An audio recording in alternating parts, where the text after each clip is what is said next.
race fans. Welcome to the Core Racing Network. Tonight, back on track here with the Ultimate Conquest Racing League, UCRL, here with their Top Gun Cup.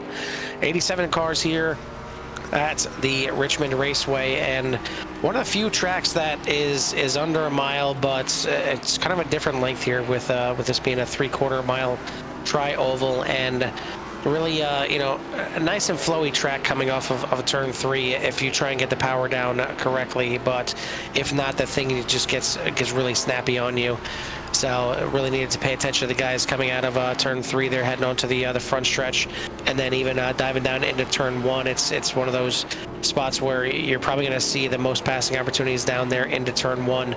Guys trying to really dive down there and get in the inside position on the guy in front of them. But should be interesting one here tonight. 24 guys right now signed up and ready to fire off as these guys are just about finishing up with practice. But joining me in the booth, and happy to be in the booth because it's a short track, is Jimmy Gover. Jimmy, how's it going tonight, buddy? Pretty good, Carl. I've been trying to, when I log in and I'm setting up cameras and I'm out here and I'm watching the guys kind of enter and do practice laps.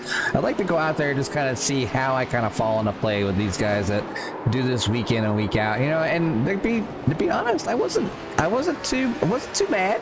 Probably mid-pack, but I could not get these tires to just like me.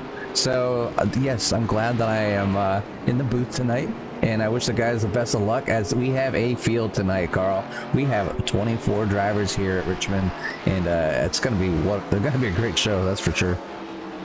Yeah, I mean, it's always great to see a nice sized field, a 20+ car field. It always makes me shudder a little bit when that happens on a short track, or for the same matter on a super speedway, because it doesn't always bode well. But these guys, there's talent from top to bottom. I expect nothing less than a great race, and normally if these guys are getting into incidents, it's because they are just driving really hard and around other guys that are just as good and sometimes better that they're trying to pass. So I give them all the credit in the world for getting out here and trying to tame these old school 87s here at what I consider a pretty difficult short track here. I mean, there's a lot of short tracks that I'm not fond of either. For me, it's blasphemy even saying the word Martinsville. These guys are going to be going to Martinsville later this season. Yeah. I personally cannot stand that track in just about any car that's on the service. It's just, I don't know. It's just one of those, I guess it doesn't fit my eye. But here at Richmond, it's kind of the same thing. I mean, I'm slowly starting to understand this track a little bit more, maybe, but it's still a rough one to figure out. But these guys are gonna have to do it, and they got 175 laps to do it as we switch over now to qualifying for these guys. Taking a look at the previous results, excuse me, and for the first 2 races at Daytona and Rockingham, we've had 3 drivers that have gotten top 5s in both races. That being Grady Gherkin, your your first race winner there at Daytona. Andrew Ratcliffe, your race winner at Rockingham, and Travis Bennett. Travis Bennett coming in there with a second at Daytona, and then a 5th there at Rockingham. But they're not the top 3. As we take a look at the point standings, as they just flashed off my screen, of course, but it is Andrew Ratcliffe on top of the boards, Grady Gherkin in 2nd, but Jacob Lesh having a good start to the season here, and Jake finds himself right now in 3rd place in the points, so a good start from him. Travis Bennett is in 4th, Scott Bolster in 5th, as you got Japs, Jeffers, Porzuchek, Zimmerman, and Witherspoon making up your top 10 in the points. You look at the team standings. You got Turn and Burn Motorsports, or Turn and Burn Racing at top of the boards. Full Throttle Motorsports, Sprunk International, Black Magic Motorsports, Midpack Motorsports, and then Inca Salsa Racing make up your 6-team field for the 2022-2023 team championship standings. But these guys, Rockingham was, let's not sugarcoat it. It was a little rough. It was a little rough for these guys. Quite a few cautions over, double digits for these guys is pretty out of the norm. I mean, it's there's no other way to put it. I mean, it's not like these guys have that many cautions. The Rock was certainly fighting back, and you know they had the old school cars on the old school, you know, pavement and everything like that, and it was not jiving for these guys, and mainly out of turn 2. We've seen a few guys just not getting it out of turn 2, but gone is Rockingham, and we head a little bit north here to Richmond, and hopefully these guys have kind of shaken out the cobwebs in the last couple weeks here, and we get some good green flag racing here as Stuart Alford now just takes over the top spot from Andrew Ratcliffe as we're about halfway through qualifying right now, and he is sitting up there with a 23.422. We're going to bring in our pre-race reporter here tonight. That is going to be, if I can find him in here, I'm not seeing him right now. There we go. I'm looking at the wrong channel. That's why. That is going to be the 19 of Tony Japs. So, as I, of course, grabbed the wrong person as somebody just hops in there right at the last second. Makes sense. You know, everything's going right. After my debacle last night with SDK and the 12-round bout that I had with it, and their mistakes and my mistakes, well, and now I'm making some Discord mistakes here tonight, but now joining us here in the booth is going to be the driver of the 19, Tony Jepson. Tony, you're out there for qualifying already, and you got some practice in here on this track. What can we expect from the 19? Is this a track that it just, you know, kind of favors maybe your long run pace that we typically see? Yeah, it's definitely going to be a long run kind of night. Got to save that right rear a little bit. We're working on some issues I'm having with my pedals right now, but we're making it a good day. All right, is this something we need to let you go so you can figure it out before we get going? No. We're kind of riding with what we got right now. All right, perfect. Well, maybe not perfect, but yeah, we'll go with that. But so, I mean, so far for the season here, you know, through a couple races, it's you know, walk us through how the season's been so far. We've had Daytona, we've had Rockingham. You're sitting right now in 6th in the points, so you know, a pretty good start to the season, all things considered. But you know, do you feel like you got a top 5 car? Do you feel like you can run to the back and maybe start moving up the standings after this race? I definitely think we can move up through the standings after this race. We got a solid top 10 car tonight. I think there's going to be a good bit of attrition, just like old school Richmond. So hopefully we'll be able to go through and make our way up there to top 10, possibly even the top 5 tonight. So I was going to ask, you know, when guys volunteer for the tracks that they want to be their pre-race supporter, why Richmond? Well, I really enjoy Richmond. Richmond's one of my favorite tracks, and back in the day, racing here used to be a lot of fun. Not so much now with the new car, but lucky we're in the old car. Exactly. All right, well, looks like all done with qualifying here. I see you're going to be sitting there in P17, so a little bit of work to do. We'll let you get to it, but before we let you go, anybody you want to give a shout out to or thanks to? Just want to thank everybody for coming out and watching tonight, and it's going to be a fun show.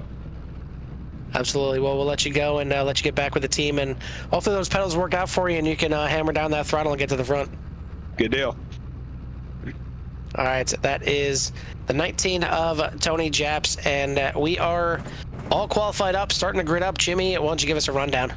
Yeah, so tonight's rundown is an interesting one to that. We have Stuart Alford out front tonight on pole, with the outside being Andrew Ratcliffe in that number 24 DuPont machine. Then Eric Jefferson third, Jasper Crawford in fourth, JP Phillips is in fifth, Brett Kirby's in sixth, Travis Bennett in seventh, Jordan Wenzel in eighth, Michael Whitley in ninth, Grady Gherkin in that 10th position, Peter Pazuchek in 11th, Tim Glass 12th, Chris Comedian in 13th, Scott Bolster in 14th, Justin Kirby in 15th, Jeremy Little in 16th, Tony Japs in his made-up brake pedal maybe tonight, sitting in 17th, and then Tony Ryan's in 18th, and then we have a few more cars on the field. Actually have to hit the next page there, where 19th is Chris Bouchard making a showing in that number 28 machine, and then Brandon Zimmerman in 20th, Joshua Witherspoon in 21st, Jake Lesh in 22nd, and John Crawford in 23rd, and Ian Adams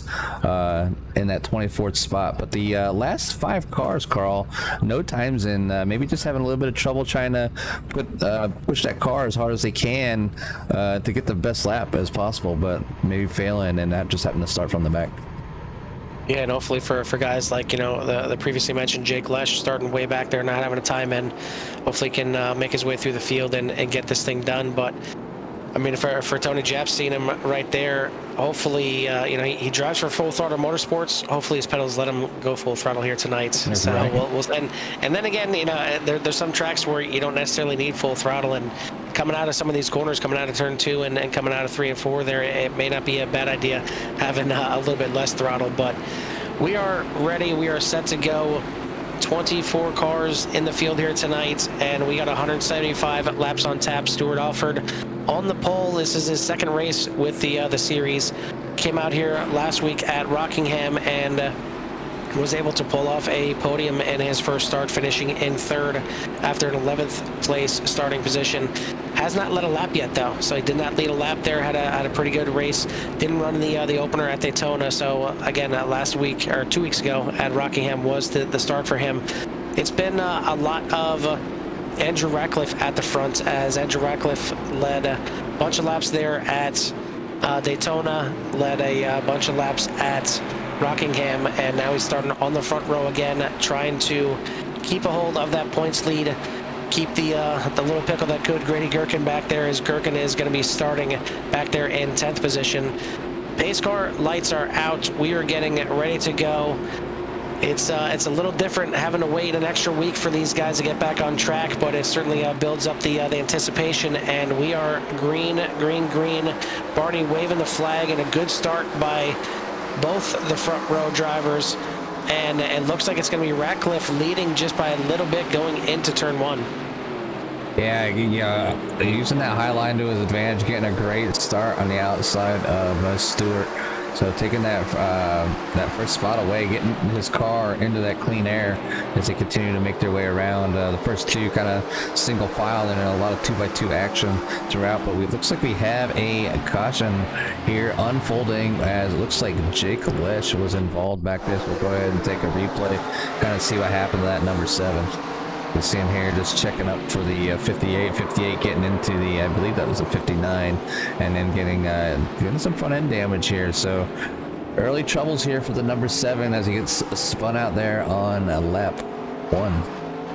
Yeah, looked like it almost started with our pre-race reporter there, Tony Jeps, getting in the back of the 58 there, and kind of just setting up a rough entry. But this caution will give us a chance to once again everything sorted out on our SDK side, and get the tower up there for you, get your track map up and everything like that. I know, again, I had my troubles last night. It just SDK sometimes has a mind of its own, but we'll get everything back up here for you here in a second.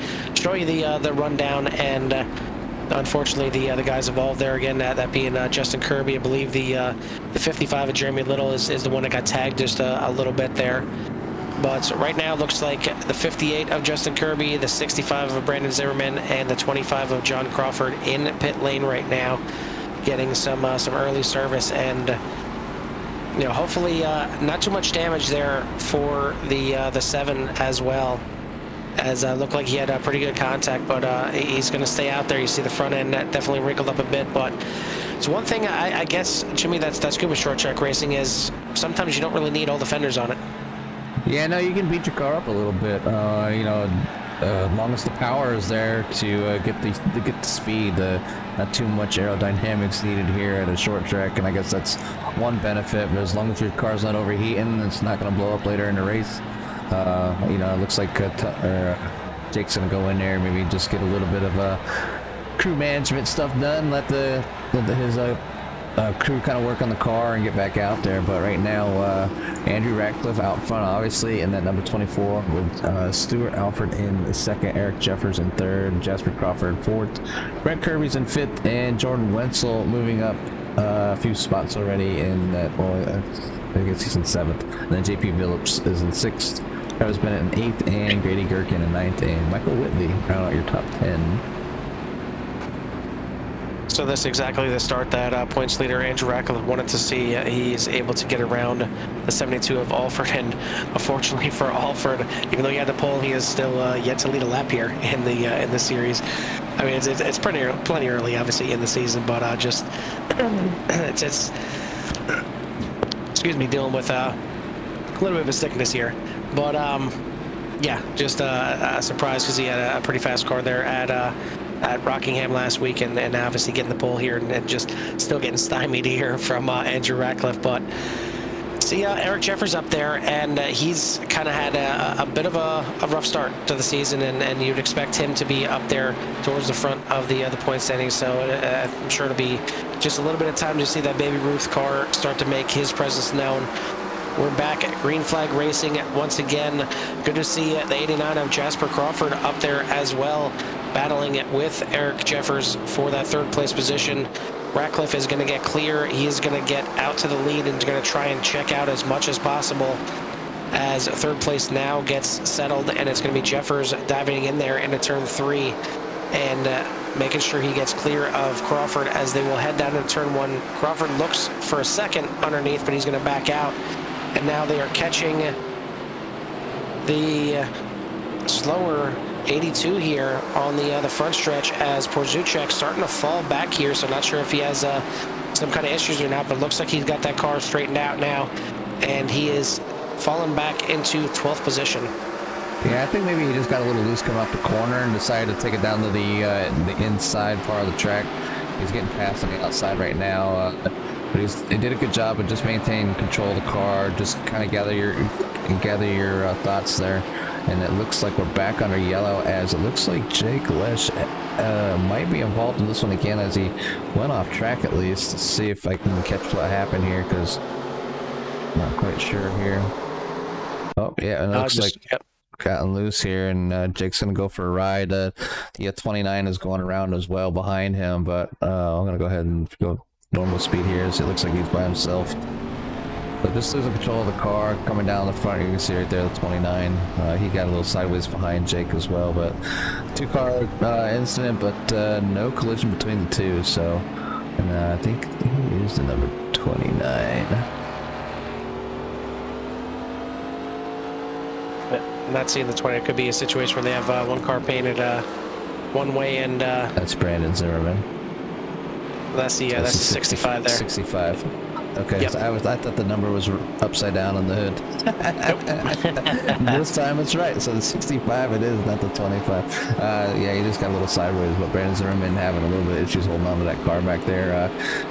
He's one of the few gentlemen that were not able to put in a qualification time, but some early bugs here early on at Richmond on a short track, and that's kind of like the MO of short tracks, kind of get used to the track, and you just settle into the race and get some of these laps clicked off. We're 10 laps in right now, and lots of racing that's going to be happening here for the fans out there. And if you have any you're rooting your favorite driver on, you can say something in the chat here, and we can move the cameras over there, see how they're doing. And as there's plenty of people to watch here tonight, it's going to be hard to catch all of the action, as we will do our best as we can as usual.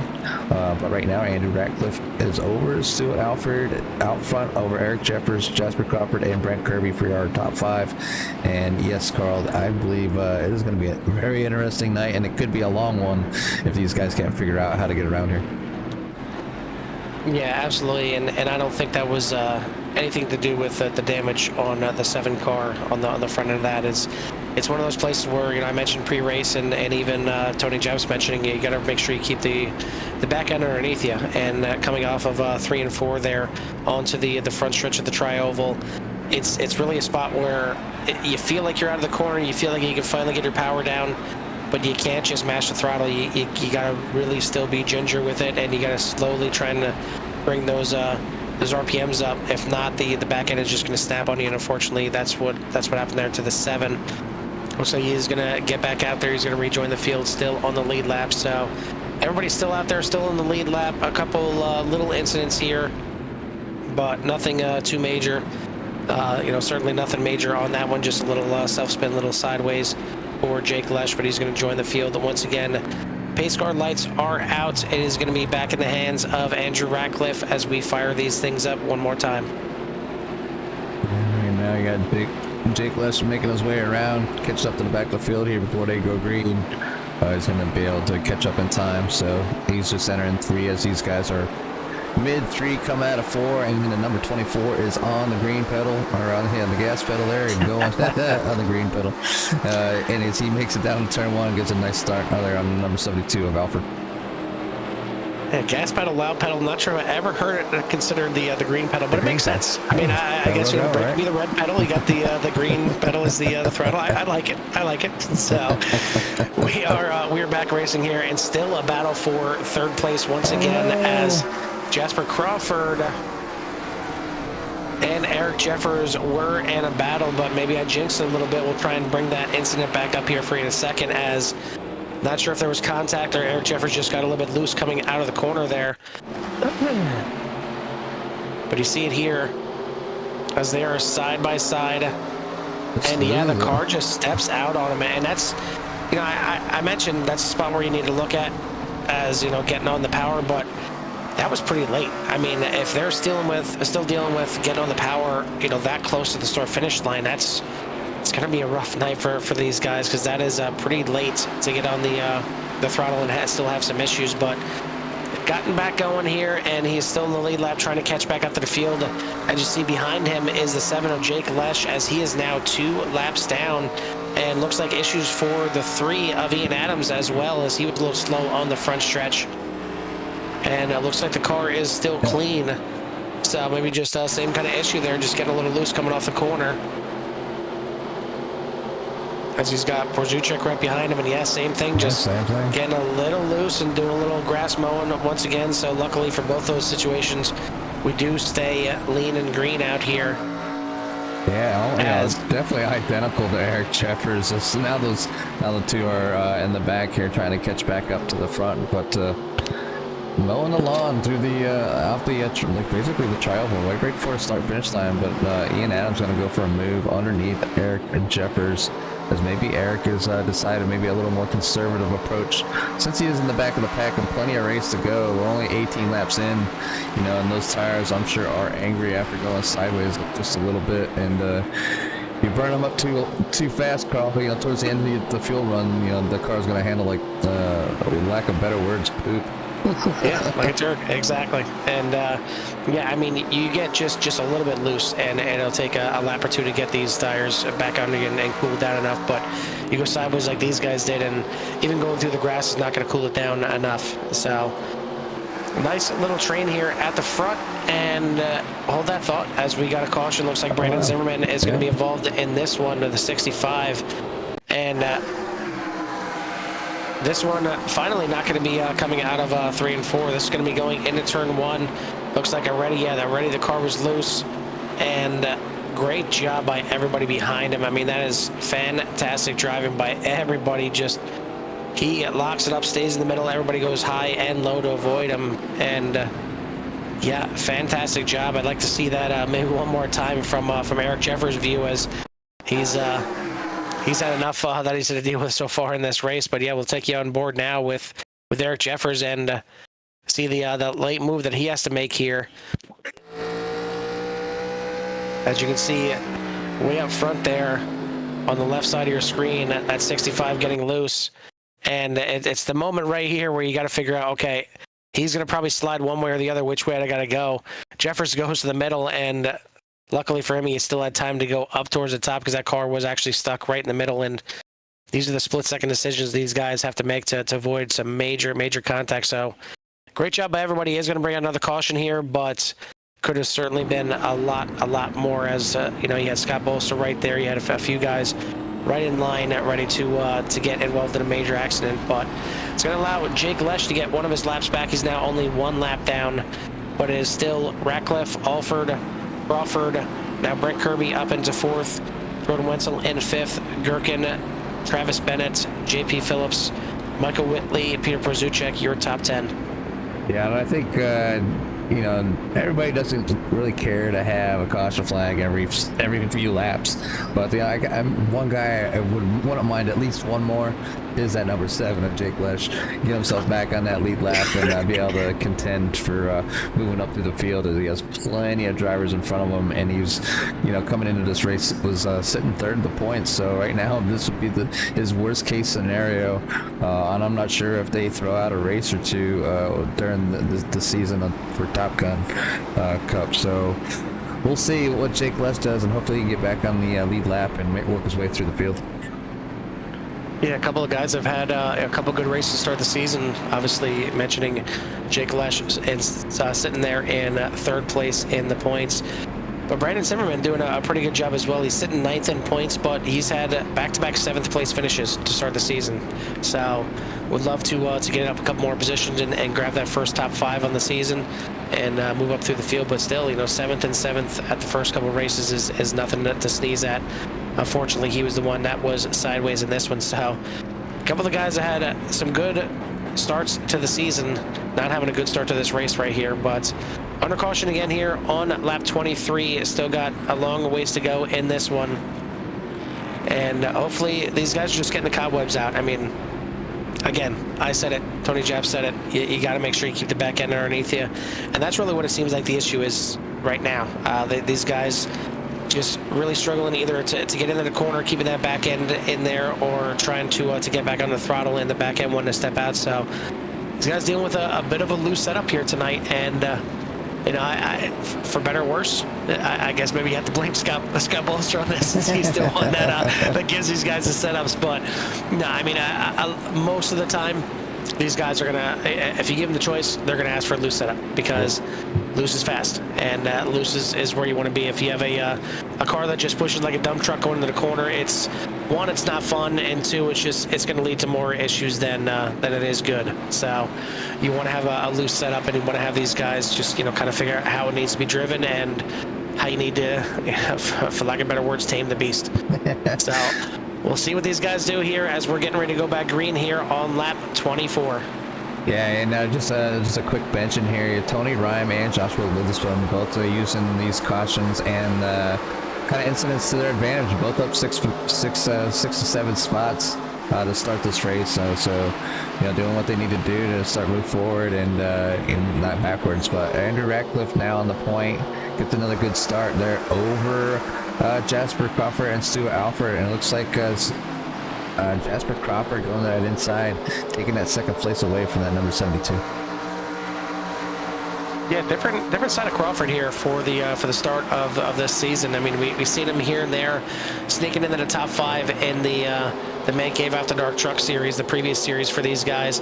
But yeah, seeing a little bit more aggressive style from Jasper Crawford in the 87 cars here in the Top Gun Cup, and seeing him at the front certainly a lot more, at least to start this season, and gonna see him go 3 wide here for the lead down into turn 1. He's gonna think better of it, gonna back out as he's just seen too much, or maybe too many cars on the outside of him, but he's gonna lose 2 spots. They're gonna go from a chance for first back to third as Alford makes it work on the high side, and now Alford trying to make it work on the high side and get into the lead, getting a little bit loose coming off the corner. Good save for the 72 as he is going to continue to fight for that first place spot, but it's going to be tough to wrestle that thing away from Andrew Ratcliffe. Yeah, and that top side is you can make it work, and you can get some good runs going as he's doing a great job of maintaining his position, but I think it's a little bit harder on the tires out there, Carl. So Stewart might want to drop down to the inside here sooner than later, maybe to conserve some tires, as they're now working on lap 29 of 175. Is Andrew Ratcliffe out front, and it looks like Jasper Crawford is just nudging out Alfred for that second place. So good battle there for that P number 2. Yeah, Crawford once again in second. He may have the car that is fast enough to get up there and challenge the 24 for this top spot, and bringing along Jordan Wenzel as well. So both the Sprunk International drivers having a good start to this race right now as they are in second, while battling for second, and then right there in fourth. And Travis Bennett making a move from the outside to the inside, using the apron a little bit, but just not going to be able to get inside of the 81 there for position. And now under attack from the 57 of Brett Kirby as they battle for the final spot in the top 5.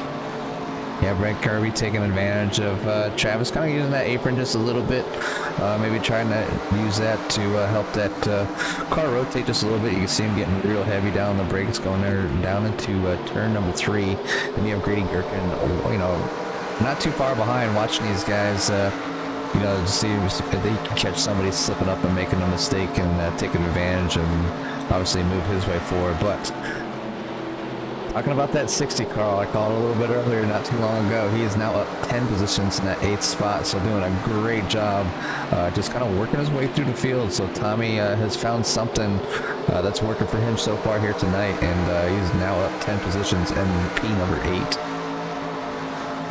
Yeah, absolutely a great start there for Tommy, and finds himself inside the top 10 now, and already starting to reel in Grady Gherkin as he checks out from Michael Whitley behind him. Great view right now as you're taking a look from the spotter stand, and it gives you a little perspective. I mean, you guys are zoomed in a little bit more than what the spotters would be, but I mean, it just gives you an appreciation for what the spotters for all these teams, in real life are looking at. And some of the calls that they're making, whether there's a car inside or outside, I mean, it's a lot of times it's going on gut, it's going on what they expect is happening. And I can't imagine that is an easy job, and I'm sure more times than not it's a thankless job, and you make one little mistake and you and your crew and your driver's race is over. So shout out to anybody that's out there that is a spotter and deals with spotting or anything like that. It'd be a rough job, and this is just a little 3/4 mile track. I couldn't imagine doing it on a mile track, a mile and a half, 2 mile. Japs. A little bit going off track, off that turn 4. We'll just go ahead and it's going to be another non-caution, but again, that 19 just find himself a little bit loose, Carl, but again, coming off turn 3, gets into the 35 just a little bit as he comes down onto the grass, kind of comes down to a stop, collects his car, continues to go forward, and we're going to keep this thing here under green, but a little bit of trouble for that number 19 tide car. Yeah, it gets the tail end into the 55 there, Jeremy Little, and I didn't see any kind of damage on Little's car, but there's certainly some wrinkled up back fender there on the 19, and yeah, I mean, it looks like the meat stick machine is still clean out there, so I'm not sure if that contact for the 19 was maybe a little bit earlier in the night, but yeah. He's the 55 is nice and clean, and Tony Japp's back out there racing, and now looks like there's going to be 2 guys that would certainly like another caution. That's Tony Japs to catch up to the field, and Jake Lesh to get his lap back. But as it stands, these guys are on a nice little run right now. Side by side once again now, and this time it is Brett Kirby that is the guy that's fighting Stuart Alford. And he's going to go to the outside into turn 1 and try and make it work, try and take Alford's previous line away from him. Going to get a good run, and he's got the edge going into turn 3, but can he complete the pass is the question. This is where guys have trouble getting that power down. Kirby to the outside. Yeah, just going to have to feather a little bit, but he is going to clear that 72, so move Brett Kirby up 4 spots now into first, and now we have an issue with our leaders, and another big one as Kirby comes down to the bottom, and then I'm going to try and keep it friendly, as there's certainly a lot of things I could have said there with the 55 getting in the back of Brett Kirby there. Insert your puns as needed with the meat stick machine getting in the back there, but that was a pretty big one here, and involving a lot of our front-running drivers.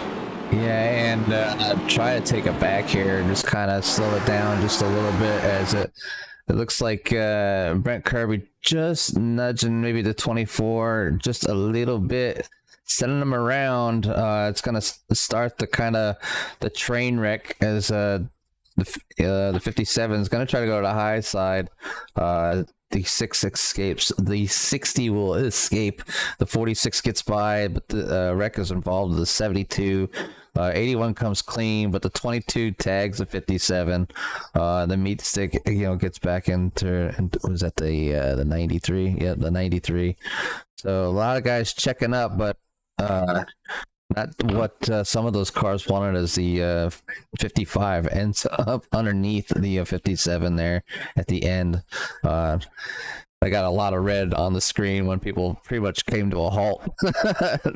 So, but this isn't all bad news. I mean, obviously, for the drivers involved, it's not what they wanted. But one of the drivers that I would say wanted this to happen was that number 7. And he should be able to get his lap back here, Carl. Yeah, nice and early getting that lap back. And I mean, unless he was involved somewhere or another. But it was kind of funny there with the 57 trying to get back going, and he was just spinning his wheels, sitting on top of the 55. So might have to buff some tire marks off the front of that meat stick machine as well. But everybody getting back out there. But there was a mass entrance into the pits right there, as pretty much about 90% of the field will come into the pits right there and take their first pit stop, whether they took tires or not. It looks like pretty much everybody has taken at least their first set of tires. And that's going to leave 4 guys out there that have yet to come into the pits at all this race. And that is going to be Jordan Wenzel, your man out there, Jimmy, and Tommy Ryan now in second, Jasper Crawford in third, and Peter Brzucek in fourth. Yeah, I'm not sure on the call for the top 4 to staying out. I know maybe they're only halfway through their fuel run, but with everybody kind of coming in, it's kind of put them in a bad spot, and obviously the field with those new tires is gonna really take advantage of them. So the guys with the fresh tires are going to have to work their way gingerly around them, or a quick another caution might ensue. So we'll see how these guys can manage on a little bit older tires. I know here at UCRL they don't have unlimited tires, Carl, so maybe it's just a plan or deployed, but we're at 44. We're working on lap 44 right now of 175, so I believe they have 4 sets of tires, if I'm not mistaken. Yeah, I mean, that's typically what they do is have 4 sets of tires, but I'm wondering what's going through the mind of Tommy Ryan right now. He is the fly in the soup, as those 3 guys that stayed out there in front that joined him are all on the same team. They're all Sprunk International, as you got Jasper Crawford, Jordan Wenzel, and Peter Brzucek. So maybe a little team orders to keep these guys out there and out front, and trying to mix it up here a little bit, as Tommy Ryan, not on the same team. He's down there with Black Magic Motorsports. So very interesting, as the entire team of Sprunk International staying out there, going to try and mix it up, but they're going to have some hungry drivers behind them. Ian Adams did not pit on that pit stop either. He pit on lap 20. So I guess, technically 5 guys out there, but he already took a set of tires. So he's got about 20 lap fresher tires than the guys in front of him. Everybody behind him has got 40 lap newer tires. Granted, a lot of those are under caution, but we'll see how it works out. Pace car is in. It's under the control of Jordan Wenzel, and he's on the loud pedal, or as Jimmy refers to it, the green pedal, and we're back racing. Yeah, Jordan Wenzel does a good job getting out front, take that lead away, and lead these guys around here for the first lap here, as the 89 will be down to the inside, looking to maintain that second position. But Tommy Ryan's still working that line. It's kind of his line has been like right above, like not down near the apron, Carl, just like the 1 lane up. And he's been driving that thing like no tomorrow here tonight, and really kind of impressed him getting around here, and doing a great job right now. And it looks like he's looking to maybe find a way around Jordan Wenzel. Ian goes around. Big incident. That was a big incident, and I was just about to give praise to the 3 of Ian Adams, as he was involved in the earlier incidents that sent him pretty far back, a little self-spin, and this time he is going to get a little loose coming off the corner, and unfortunately it shoots him straight across the nose of the 6 of Travis Bennett, and that's going to slow him up into Peter Brzucek, and it looks like Eric Jeffers just going to squeak by And not sure Chris if the Bouchard. 28 there, Chris Bouchard, if he got by as well, but that was very close. But you see parts coming off the car right there, and yeah, you see the 28 Bouchard just sneaking by there. So that was a little close there. Not a position I want to be in there as Bouchard gets by that thing, but still clean, and that's going to take out a couple more guys towards the front, and still have the same guys out there that have yet to pit, and that is Jordan Wenzel, Tommy Ryan out front, and now Jasper Crawford is in third. Yes. And Peter Produchek has fallen back to fourth. I'm sorry, fallen back to sixth. So, granted, it's it was a quick caution, and that's what they wanted. They want these quick cautions to stay out there in the lead. Jake Lesh gets his caution now, as he must have been involved in that last incident. Didn't give him the wave around, but he will get the wave around this time. Finally back on the lead lap for the 7. But these guys would love to see another 2-3 cautions really until they get about halfway through this race to keep those cars out front and then make their pit stops and possibly force the hand of everybody behind them then to take their second set when they're only taking their first. Yeah, and it could leave them wide open for the end, being a lot faster, so I mean there's good work and benefit of some of those guys, but as Tommy Ryan, obviously he's up 16 spots right now. Another car that's up a lot of spots here so far tonight is that number 28 of Chris Richard, working his way up through the field, and the number 41 of Joshua Witherspoon in the Cheer Wine Thunderbird. So good job on Josh making his way through the field, staying out of the havoc, and putting that car in a spot that he wants to be towards the end of the night here. Unless I'm mistaken, I believe this is the first race of the season for last season's point champion, the Man Cave After Dark Truck Series champion of Chris Bouchard, and yeah, this is his first race out here in the Top Gun Cup. So again, not sure. I have to double check with Scott and see if these guys do have their 2 drop races. If that's the case, I mean, he's used them up in the first 2 races. But that still keeps him in the running if he has, a bunch of good finishes the rest of the year. And if I know Chris Bouchard at all from last season, he's certainly got it in him to have a good string of good finishes here. But we'll see how everything plays out as, some of our early leaders are stuck pretty far back in the field now. You got Andrew Ratcliffe way back there in 15th. We've seen this happen before. We've seen him get, knocked back and fight his way all the way back to the front. I mean, we still got 124 laps to go in this thing, so far from over. And we'll see if he can work his way back up through the field. And take a look back there. Looks like Brent Kirby, who was involved in the incident with the 24, he's back up there into 9th spot right now. As we've got 23 guys on the lead lap, it looks like brother Justin Kirby is out of this race. He's 5 laps down. Looks like he is out, and is not going to make it back out onto the track. So we are down to 23 drivers, all of them on the lead lap. Pace car lights, I believe, are out. Yes, they are. He's making that left-hand turn in there. It's going to be back into the hands of Jordan Wenzel, who's on the loud pedal. And we're back racing. A good start there from Tommy Ryan. He's going to keep with the rear quarter panel of that 81. And same thing, he's going to dive down there into his line. It's going to be enough to get him back into second place, clear of Jasper Crawford, who's got a little battle on his hands with Stuart Alford again, as it's going to be side-by-side now for the lead, side-by-side for third. Yeah, these guys are battling, pretty good here with his older tires. Tommy's kind of put this machine out to the front here. He's just got an edge over that 81. We'll see if he can take it here coming down the rest of this lap. And actually, I think he was credited last lap with the lead, so he will get that number 60 out to the front for a lap led this race, and doing a great job, Carl. Like I said, he's just one of those guys that kind of, you see him come through and just you just kind of notice him, and they kind of do it quietly, but has found his way up to the front, and quite quickly with all the stuff that has been happening so far tonight.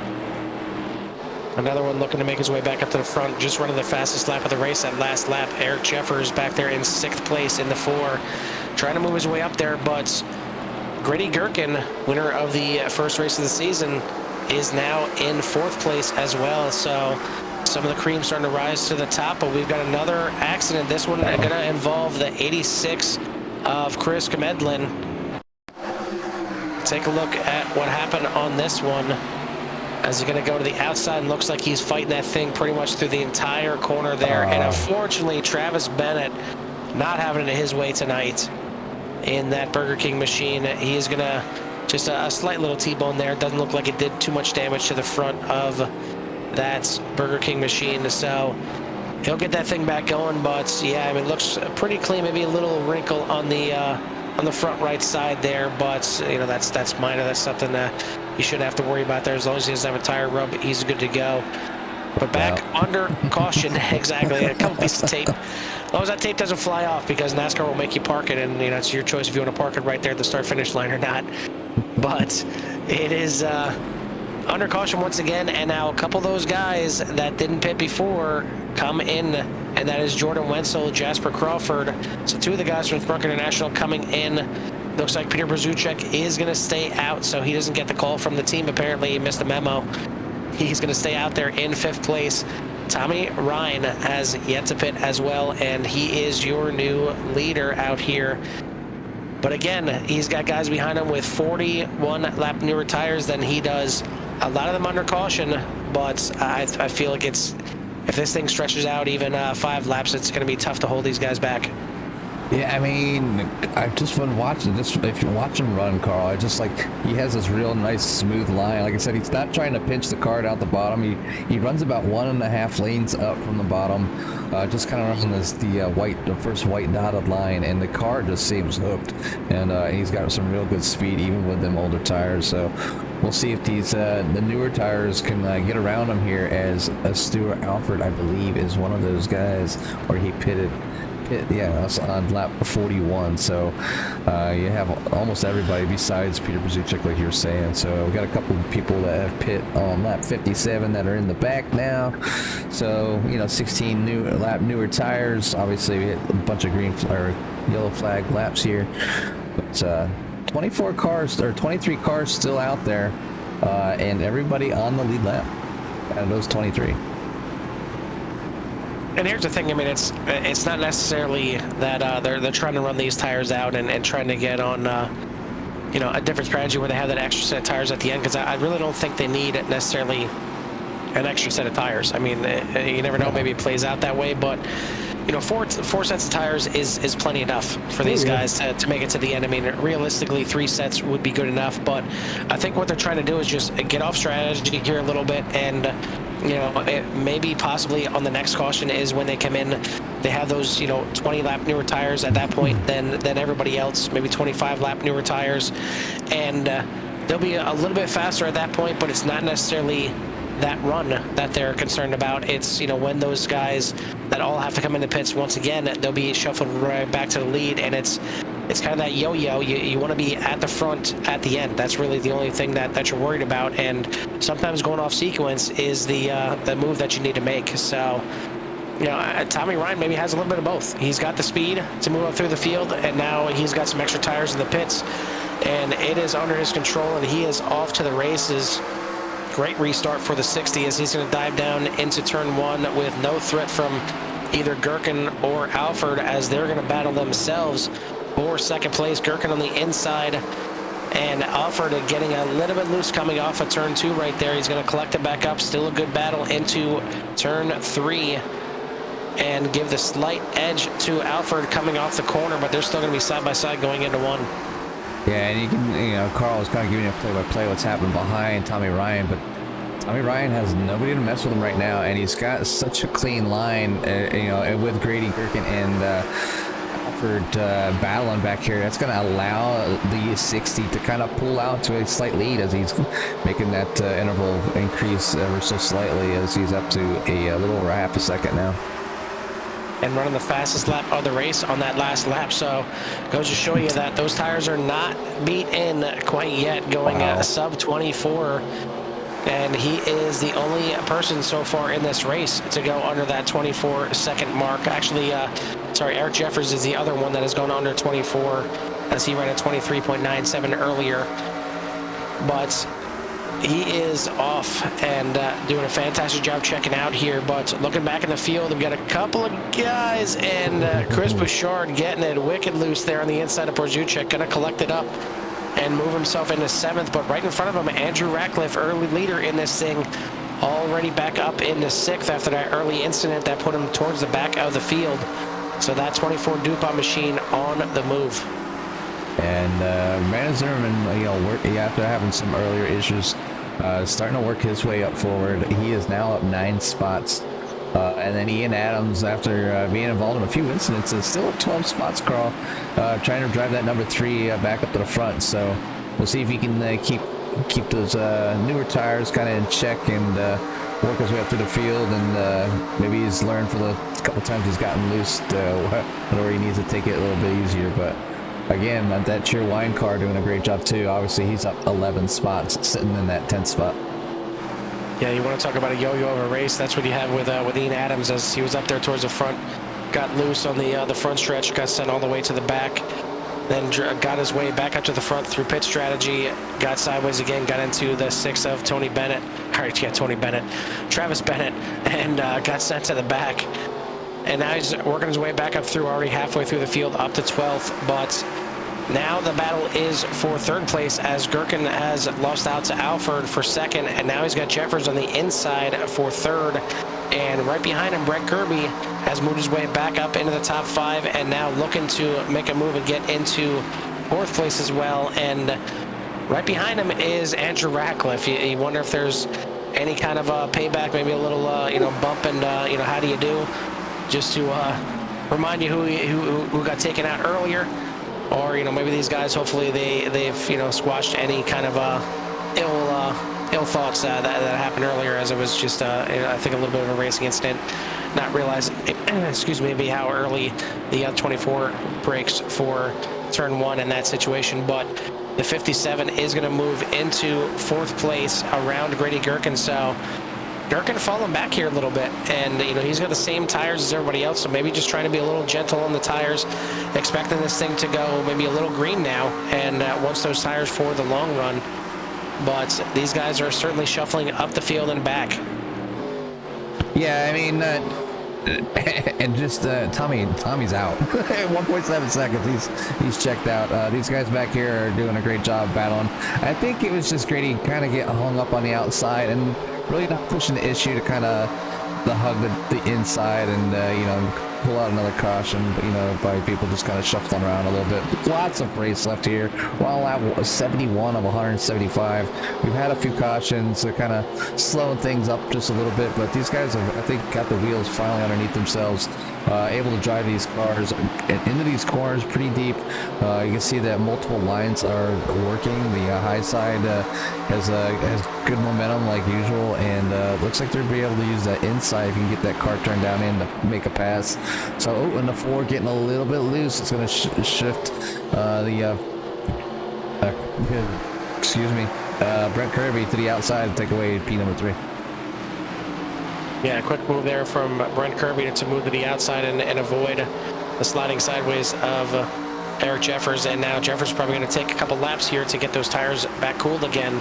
He's going to try and fight Gherkin as much as possible to hold him back, but I feel he's going to probably tiptoe just a little bit too much, and unfortunately may lose another position here. Going to get a little side draft and try and fight, but yeah, you see a Gherkin just enough there to get alongside and past to move back into 4th place, as now Brent Kirby sets his sights again on 2nd place, and Stuart Alford as they head down into turn 1. Good battle back here for the back half of the top 6, as for 6th place, the 24 and 28 doing battle. Looks like Ratcliffe going to just clear Bouchard right now, but Bouchard trying to find his way up through the field right now, as he started back there in 19th position.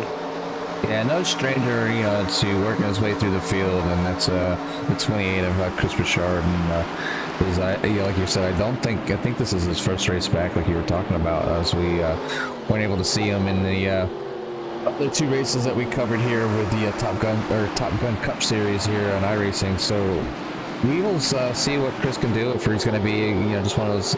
He's only maybe able to participate in a few of the 87 races, but You know, a lot of good leagues, you know, the guys like to try to get involved as much as possible, and even if it's just for a handful of races, but they like hanging out with their buddies and their teammates and just having a good time. So it's good to see Chris back out there and doing a pretty good job of working his way up to the field. Shout out to everyone out there watching us right now. We appreciate you guys and helping us rise those subscriber numbers up more and more. It seems like every race we get another 2, 3, 4, 5 guys that are signed up with us. So we appreciate that. Again, if you haven't yet, please make sure you hit that like. Please make sure you hit that subscribe. And you got time to do it right now as we're back under caution. And unfortunately, it looks like it involves the 3 again and possibly the 3 and the 6 as Bennett just maybe not getting it woed up in time into turn 1. And he's going to get into the 3 and send both of them sideways right in front of the 81 of Jordan Wenzel. And unfortunately, Wenzel couldn't get it woed up in time either. He's going to T-bone the 3 with a pretty decent clip there. Not sure how much damage he's going to do. But a rough night for the 3, and unfortunately, a rough night for the 6 as well. Yeah, Scott Bolster was able to get around there, and the number 25 as well. So the tap looks pretty light there into the 3 from the 81. Obviously they're going into that corner. They should be off the gas, just kind of letting the car roll. There's a lot of rolling through these corners, and you're letting off.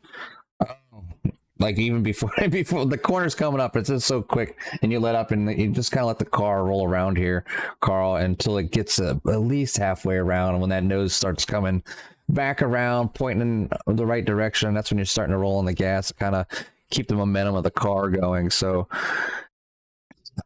I mean, it's no surprise that I think the contact was pretty light there. It was obviously nothing like if we were at Daytona or Talladega. So. A lot of shuffling going on around. A lot of people got to take this time to come down in the pits. As we see, the leaderboard was lit up there with pit exit as everybody kind of came in as we were talking about the accident. But the guy out front right now is my buddy from last season, Mr. Spider-Man, until I could say his name correctly, Peter Pazuchek, sitting in the lead right now, and at number 82.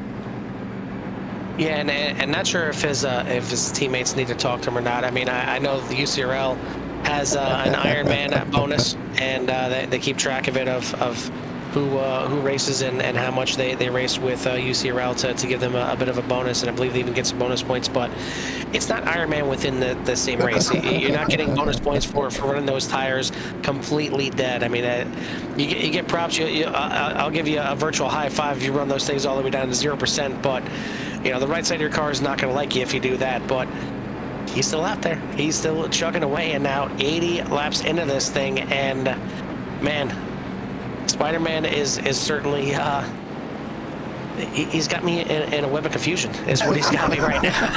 But I still got to give it to him. I mean, it sounds like a song.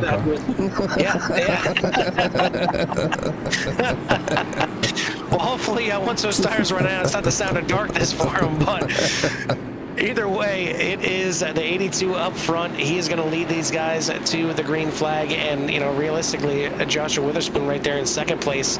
He hasn't pit since, halfway ago, as we're on lap 81 right now. He pit on lap 41, so he's got some older tires compared to a lot of these guys behind him, but Porzuchik not going to waste any time. He's on the loud pedal already, and he's going to drag a teammate around Jasper Crawford, and maybe a little bit of a teammate play right there. And it's going to be the 89 jumping right into the lead. And now Porzuchik going to do his best to try and fight the rest of these guys off, but he's now stuck. Just slides up in front of the 41 of Witherspoon, but Travis Bennett now going to go to the inside of Alden that last incident. But he's now going to be in second place, and now the 41 tags the 82. And that's going to be another caution.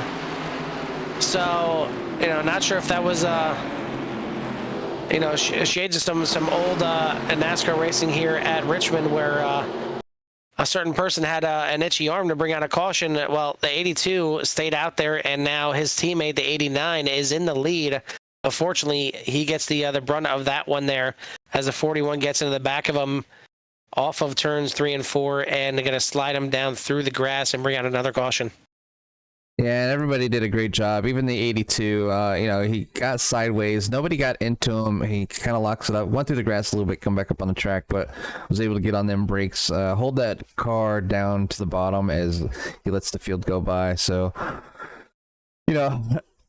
probably an incident that could have been avoided, and it's not something that these guys won't want to, but I'm sure Peter Pacicek will take plenty advantage of coming in to get fresh tires after going sideways there just a little bit. So, but right now that 89 of Jasper Crawford and Travis Bennett up front in that front row, as that number 6 car has had its challenges tonight, and it's good to see him sitting up there making his way. But the guy that was up there on older tires, now on new tires, sitting in P number 3, Carl. I think I don't think I would have called his name at the beginning of the race for him to win, but he just impressed me here tonight in that number 60. Yeah, so far so good for Tommy Ryan, now back up into 3rd place. I think Travis Bennett is probably under the assumption where, screw you, I'm tired of being in the back behind guys wrecking in front of me.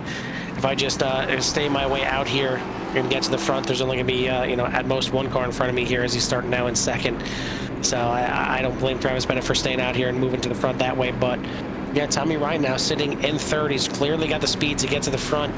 He's got Jeremy Little that's going to be starting down the outside of him in 4th place. And then some of the guys that have been towards the front the entire race here so far, as you got the 72 of Alford and the 24 of Andrew Ratcliffe, both there, ready to pounce and ready to try and move up there. And they're probably going to have to pretty quickly here, as Tommy Ryan has certainly got a rocket ship. Yeah, and Jordan Wenzel is, Brandon brought that 81 car back up as well, and Chris Bouchard, obviously, always a threat in most of the races that we've watched him in through, the Man Cave After Dark Truck Series, and seeing him up here in front and just doing a great job, not dominating like we've used to seeing him in most races, but just doing a good job, kind of working his way up to the front, kind of a little more methodical, and a guy that had troubles from the beginning and is now up 9 spots from the start, the number 7 of Jake Lesh, that is currently in that P number 13.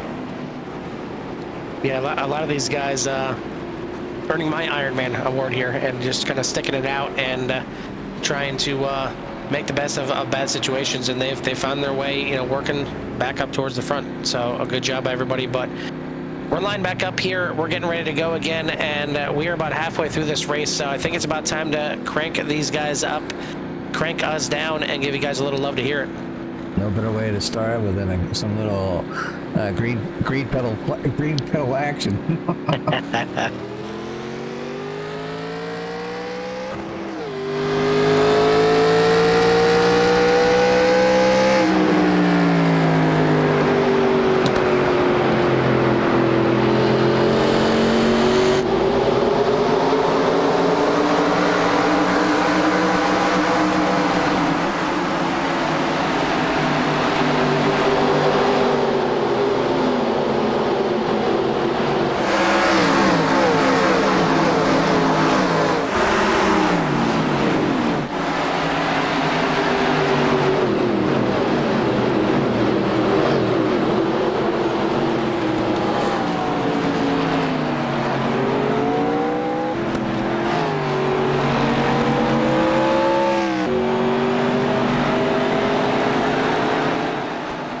Take long for action to happen here at Richmond, as you can see, as a yellow flag has flown,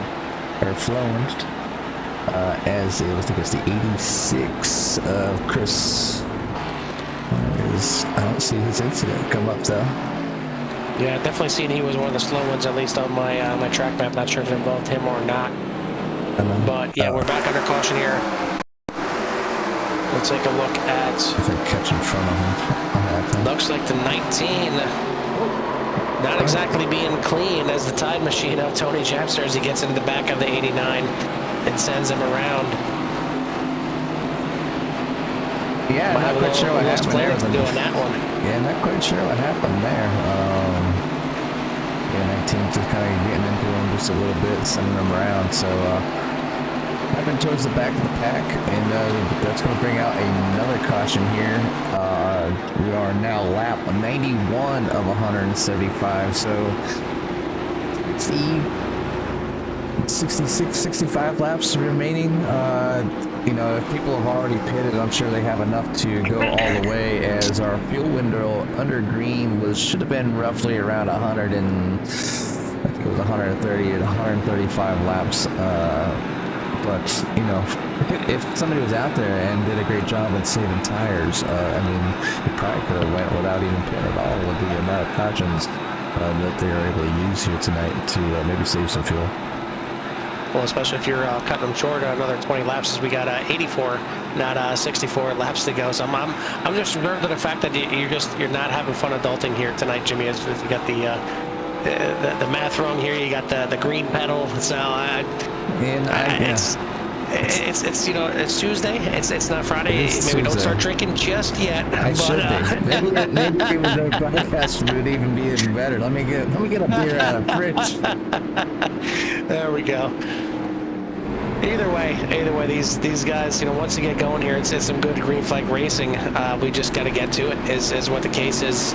These guys are under caution once again, and it's going to be Jasper Crawford still out front, but Tommy Ryan now moves himself into second place, as Travis Bennett is going to fall back into third, and he's going to have a hungry Stuart Alford on his outside, as well as Alford trying to get back to the front, and he's again going to have to get around that Tommy Ryan one way or another. But Jeremy Little up there as well. I almost don't want to say his name because we're past halfway. I've been staying away from the 55, Carl.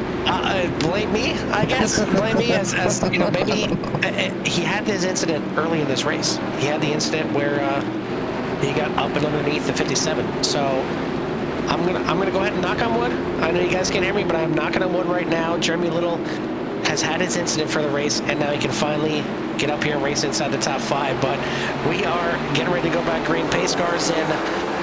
Crawford on the loud pedal, back racing here at Richmond one more time.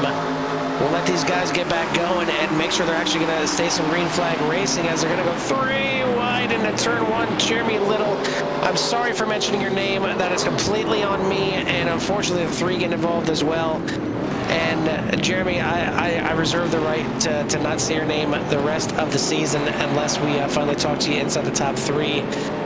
Oh man, just you kind of seen it coming as they were 3 wide on the front stretch, and I think Jeremy Little was just trying to protect as much as possible on the inside from the 24 of Ratcliffe, and also you know, trying to pick off as many cars as he could on the restart. But man, it didn't pay off for Jeremy this time. He's still got a long way to go. He's still got 81 laps to get that car fixed up and get back out there and fight his way through. But we'll take a look back through the field, and you see the 3 here, and he just kind of has nowhere to go as the 55 just slides sideways right in front of him. And man, just a rough race. And unfortunately, Tony Japs getting involved in that one as well.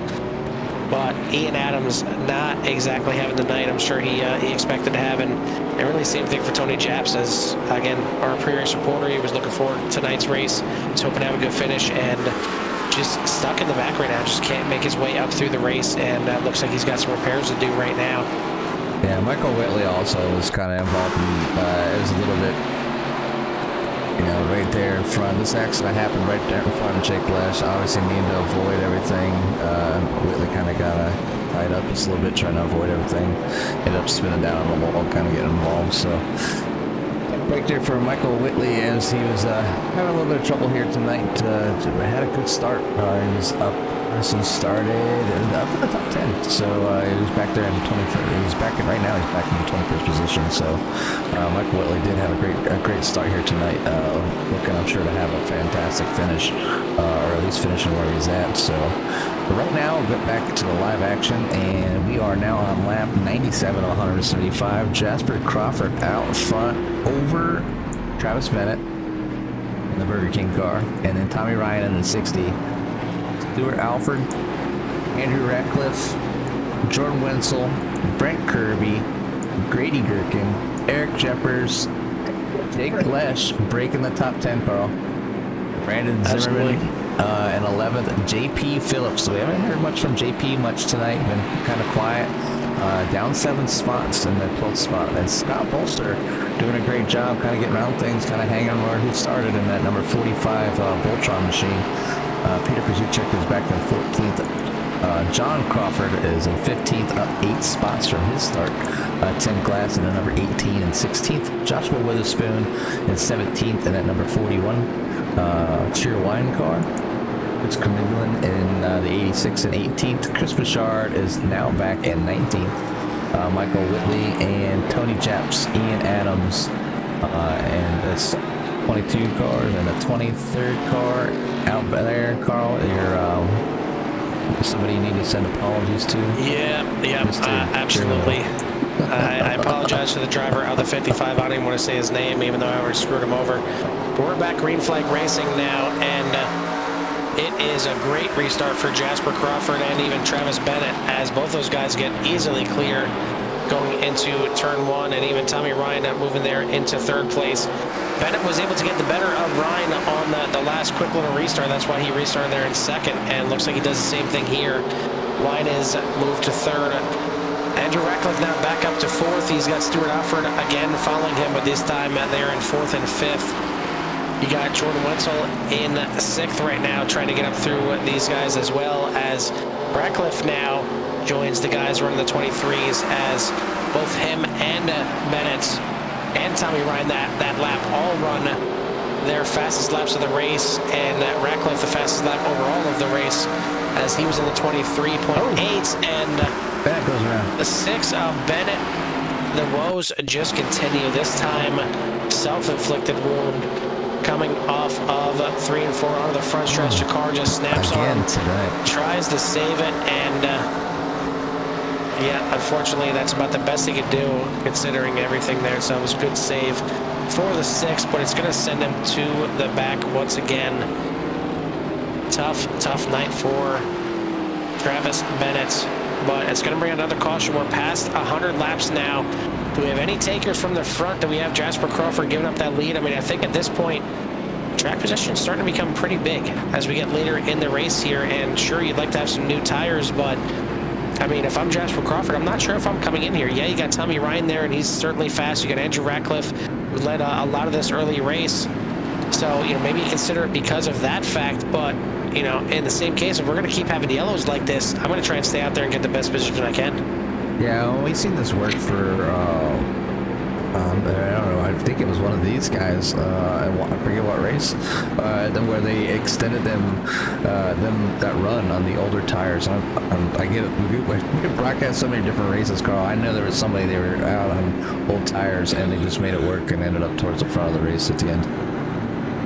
But yeah, it's just another case here, track position being important here, and especially getting in this part of the stage of the race. I mean, if they were to go green, I think Jasper Crawford would kind of lose out to a lot of the other drivers around them. But, you know, with them going caution, like the cautions like this, the tires, temperatures are able to come back down. And if, you know, Jasper hasn't beaten his tires up, then, you know, he should be fine. And this is just going to kind of equalize the tires out. And, you know, it's not going to be much of a difference. And if it is, you know, he might slide back a position or two. But Jasper's got plenty of talent and speed, and he was fast there in practice when I was watching. So he's got plenty of, I think he knows how to get around here. And I think he's going to be a threat to win if he can keep that car underneath him.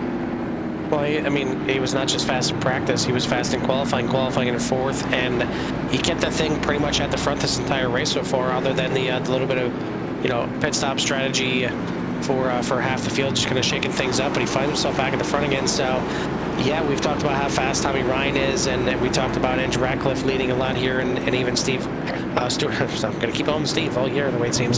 Stuart Alford in 4th place has certainly had some speed too, but Jasper Crawford certainly has speed too. I mean, you know, back at the beginning of this race, you remember he was, you know, fighting hard for 3rd and then fighting hard for 2nd, and at one point he was 3 wide for the lead with Ratcliffe and Alford. So he certainly got a fast 89 machine under him tonight, and maybe enough, even on these older tires, to hold these guys off, as we've got 71 laps still remaining in this race, and these guys hopefully we'll get the cobwebs shaken out now and get ready and get back to some green flag racing. And after tonight, we're going to have another couple weeks off, as we always do here for the Top Gun Cup. So the next race is going to be on April 4th, and away from some of the short track racing here for a couple races, as they'll go to Atlanta Motor Speedway for 117 laps over the 1.5-mile track. Got to find out from them if it's going to be the new Atlanta with the new paving, or if it's going to be the legacy one, if you want to call it the legacy one at this point, with the older paving. And then 2 weeks from then, you'll go to the approximately 1.5-mile Darlington Raceway, and Darlington is a bigger track, but it is Lady in Black for a reason. It can certainly eat your lunch there as well. But then we go back to the short tracks for 3 straight races with North Wilkesboro, Bristol, and Martinsville. So we'll see how things shake out. Looks like admin are going to switch this thing to single file restarts here, as we are 70 laps to go, and maybe to just try and clean this thing up and get going, get green, get stretched out a little bit. And that's exactly what Jasper Crawford wants to do, stretching his legs already, pushing that loud pedal down all the way. Great restart for the 89. And now Tommy Ryan has got his mirrors full of the 24 of Ratcliffe, as both these guys try and chase down that 89. In 4th place is going to be Wenzel. He's going to try and hold back now Stuart Alford, as he was able to get around. Now Alford slips up a little bit, and Brent Kirby had a quick look, but he's going to fall back in line in 6th place. Yeah, so I think the fastest lap just kind of keeps bouncing around. You see Chris Richard getting the fastest lap of the race right there, the 23.806. And I see Justin Kirby out there saying, I'll chill for both you guys. I guess that's what Travis is saying, that he's going to sit out for the rest of the night, but he's still watching as his brother is doing a pretty decent job there in P number 6, as he's looking at the battle in front of him here. We'll see if that 57 can make up for both the Kirbys tonight and get up on the podium. The guy coming back again, Mr. Eric Jeffers in that Baby Ruth number 4. So relentless, number 4 is tonight. Absolutely, and 2 spots behind him, you want to talk about relentless. 2 laps down at 1 point. Jake Lesh now inside the top 10, as he is in 9th place, but don't look now. We got a battle for the lead. Tommy Ryan going back to the point as he gets on the inside of Jasper Crawford. Going to clear him coming off of the turn. Move the 60 back up to the lead, and that is not what Ratcliffe wanted to see for sure, as he is trying his best to catch up and keep up with Tommy Ryan. But yeah, not sure if the track has cooled off here as we start getting a little bit later in the afternoon here at Richmond, or these guys are just starting to get a little antsy. But on that restart, get pretty much about half the field running in the 23s, so not just 1 or 2 guys down the 23s. It was pretty much half the field. Unfortunately, we've seen that little bit of smoke there on the inside. That was the 6 of Travis Bennett, and looks like he's got some engine trouble now. Going to bring that thing in, and that may be the night for the 6. But now it looks like on the front stretch, unfortunately, not going to say his name. I promise I'm not going to say the rest of the race. Looks like the 55 was involved, and the 41 possibly as well. And again, coming off of 3, and a 3 Ian Adams. The 3 as well. The 3 getting a little bit loose, getting into the 41, and right in front of the 55. Interesting night for Ian, as he's had his ups and downs, that's for sure. Making his way through the field and kind of getting tied up, maybe pushing the car just a little bit too much tonight. Not able to probably get the finish he wants, as that incident there looked like it was a pretty rough one. But Tommy Ryan and Jasper Crawford, it looks like everybody's going to come down in the pits. We're going to equalize this thing out. We're going to get fresh tires for everybody. Is this a call? Is somebody going to take 2 tires? Who's going to use this time to gain track position? Well, I can tell you right now, I expected some people to stay out, and they will. Yeah. It looks like Brandon Zimmerman going to stay out. JP Phillips, Peter Brzucek, and Scott Bolster, and Tony Japs, your new top 5 here right now. As not a surprise there, especially from some of these guys. And you take a look at it. Obviously, we're on lap 113 right now. Brandon Zimmerman, JP Phillips pitting there on lap 78, as well as Scott Bolster. So, they got about 40 lap older tires, but we've seen 40 lap older tires still work pretty well. And at one point, ran the fastest lap of the race with Tommy Ryan. So, 40 lap tires isn't that much, I guess, with these guys, especially with all the caution they had. Then you got Peter Porzuchek on tires that he pit on lap 84, so about 10 laps newer than the other guys that he's around. And then Tony Japs. Tony Japs now in 5th after everything that's happened to the 19. Our pre-race reporter finds himself in the top 5 and with the freshest tires than anybody else in the top 5. Maybe this is the time that we finally see a little bit of speed and a chance that Tony Japs needs here to get himself in position to to finish in the top 10. I mean, he said he feels like he's got a good, solid top 10 car. Now he's in position to finally make that happen, as the first half of this race was certainly not in his favor, but he finds himself in front of a lot of guys that came in there and took some fresh tires. So we'll see how everything works out here for Tony and the other 4 guys that elected to stay out here, as the change to single file may have played a quite a big part in this as well, because unless there's a new admin rule that I don't know about, I think once it is switched to single file restarts, that's it for the rest of the race. You can't change it back to double file. So we'll see single files the rest of the way for the rest of this race for the restarts. That's going to give a nice little edge there to Brandon Zimmerman, who finally finds himself at the top.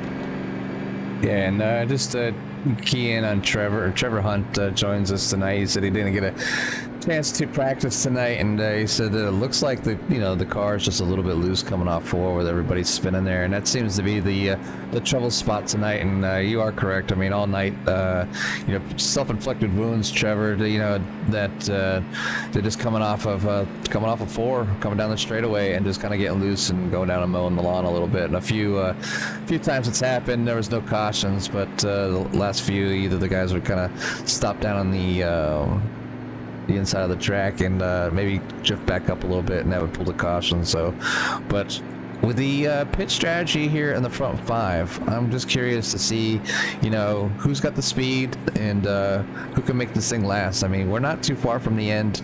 If these guys were to go green, the 50 laps is nothing. So, not here when the laps are only about 20 seconds long. So, plenty of racing left, as we are on lap 117 of 175, and looking forward to see how this thing turns out.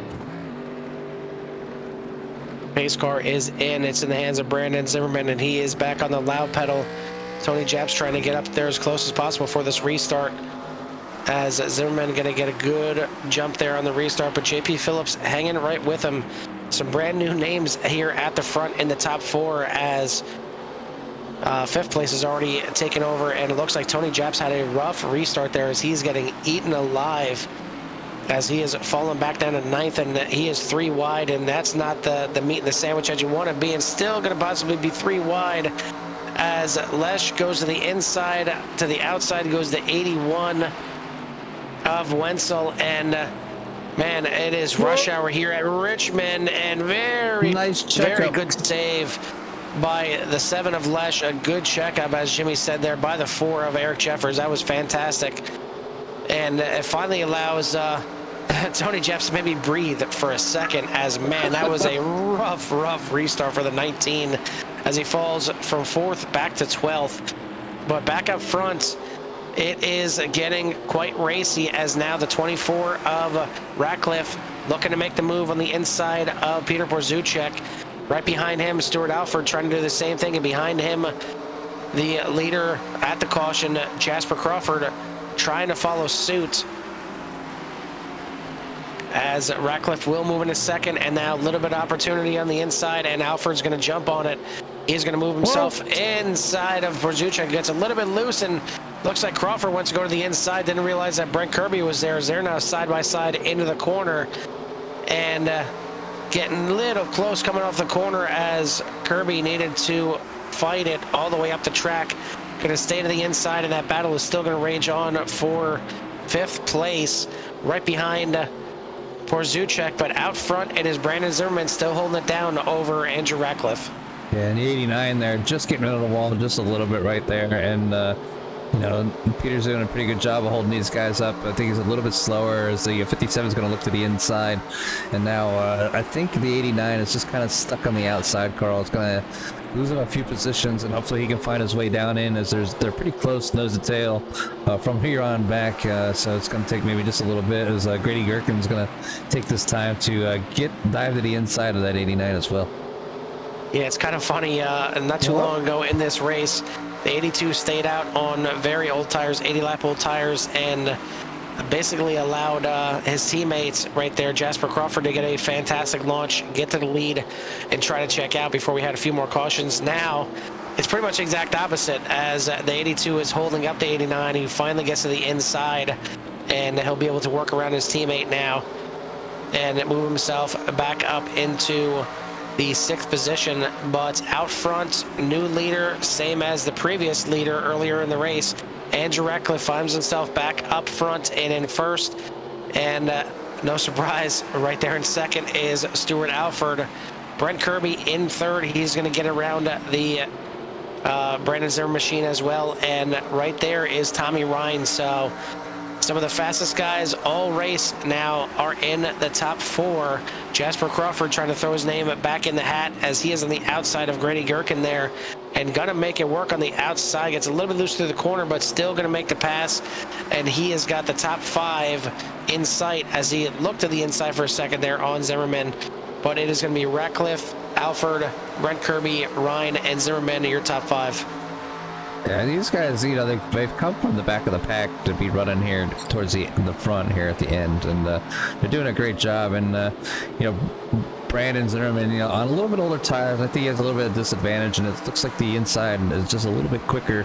But he's doing a great job, just kind of hanging in there, just trying to get it the best finish as he can. As he's still in that 6th, I think he's going to drop back another position or 2, as Grady Gherkin now is down to the inside of him, kind of work that position there, and the 81 also has advantage to take that away from him as well.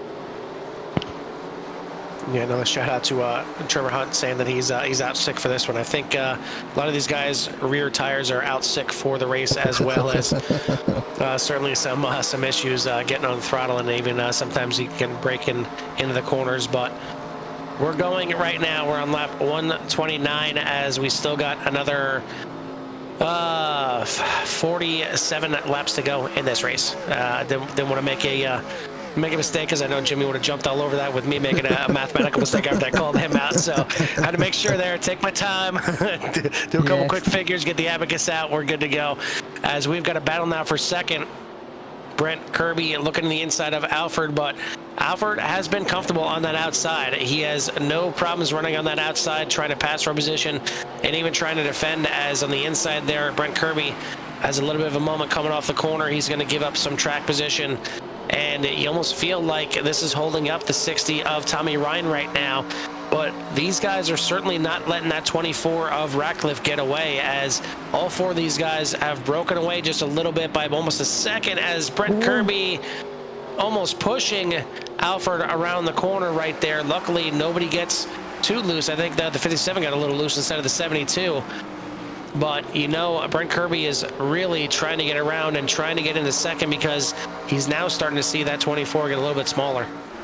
Yeah, not by much. And like I said when I was talking earlier, there's a lot of coasting around this corner, and every driver has a little bit different braking zone, and you just got to know who you're around. And if you haven't driven behind them too much tonight, you know, this might take you a lap or 2 to kind of get where their normal braking zone is. And right now there is plenty of time still remaining. Obviously it's winding down here. We're on 133 of 175 laps, so these guys will want to get to the front, but by no means, you know, they still have time. They have times to make a move. They have time to make a move and lose it back if they burn up their tires. So we'll see what these guys can do here, as the battle is definitely raging on, as the 57 is looking to get around that number 72, and the 60 is hot on his tails, waiting for him to make that mistake. Yeah, I mean, these corners are completely different from each other. You go into turn 1, and you know, depending on what line you want to run, you're typically going to break pretty late into turn 1 and really kind of let it roll down there. And the first 2, 3, 4 times that you think you can get on the gas to get out of turn 2, you still got to wait a little bit. You got to really wait till pretty late into turn 2 before you can finally get on the gas. And then, for the most part, you're on the gas pretty much full throttle pretty quickly. You figure it's coming off that corner. It's really tight coming off that corner. It would take a little bit, but typically as long as you have a good exit out of the corner, you're getting on the gas fully pretty quickly. Turn 3 and 4, the exact opposite. You're braking kind of early because it's a little bit sharper of an entry. You want to get down to that bottom, but then you're getting on the gas a little bit earlier, but you're not really on full throttle until you get very close to the start finish line there, which is basically halfway through that tri-oval, just shy of that. So completely different turns here as these guys have to manage it, and kind of almost akin to the track that we're going to see in a few weeks time at Darlington, where it's two just completely separate corners and driven completely different ways. But these guys are making do right now, and making their way into second and third is Brent Kirby and Tommy Ryan as they get around Stuart Alford. Jasper Crawford now starting to sneak back in the picture, and he is right there in 5th place. Certainly got a fast Busch machine out here tonight, and would love to get himself up into the top 3 and battle with these guys for the win. Right behind him is Grady Gherkin, having a pretty solid race. Hasn't really been, showing much of a threat here tonight, just kind of hanging around right outside the top 5 pretty much the whole night. Jordan Wenzel, kind of the same thing. He's been up there for a little bit now, and he's had his time at the front, but he is settling in there nicely in 7th place. Brandon Zimmerman obviously led with the pit stop changes there, and then him staying out, but it's the first time we've seen him up in the top 10 pretty much all night. As we mentioned, he has had a couple 7th place finishes on the season so far as he brushes the wall. And then Eric Jeffers right behind him, trying to make his way back up to the front. He's clearly got a fast number 4 machine, but just kind of stuck right now. Qualified in 3rd, and he's got to work his way back up through the field.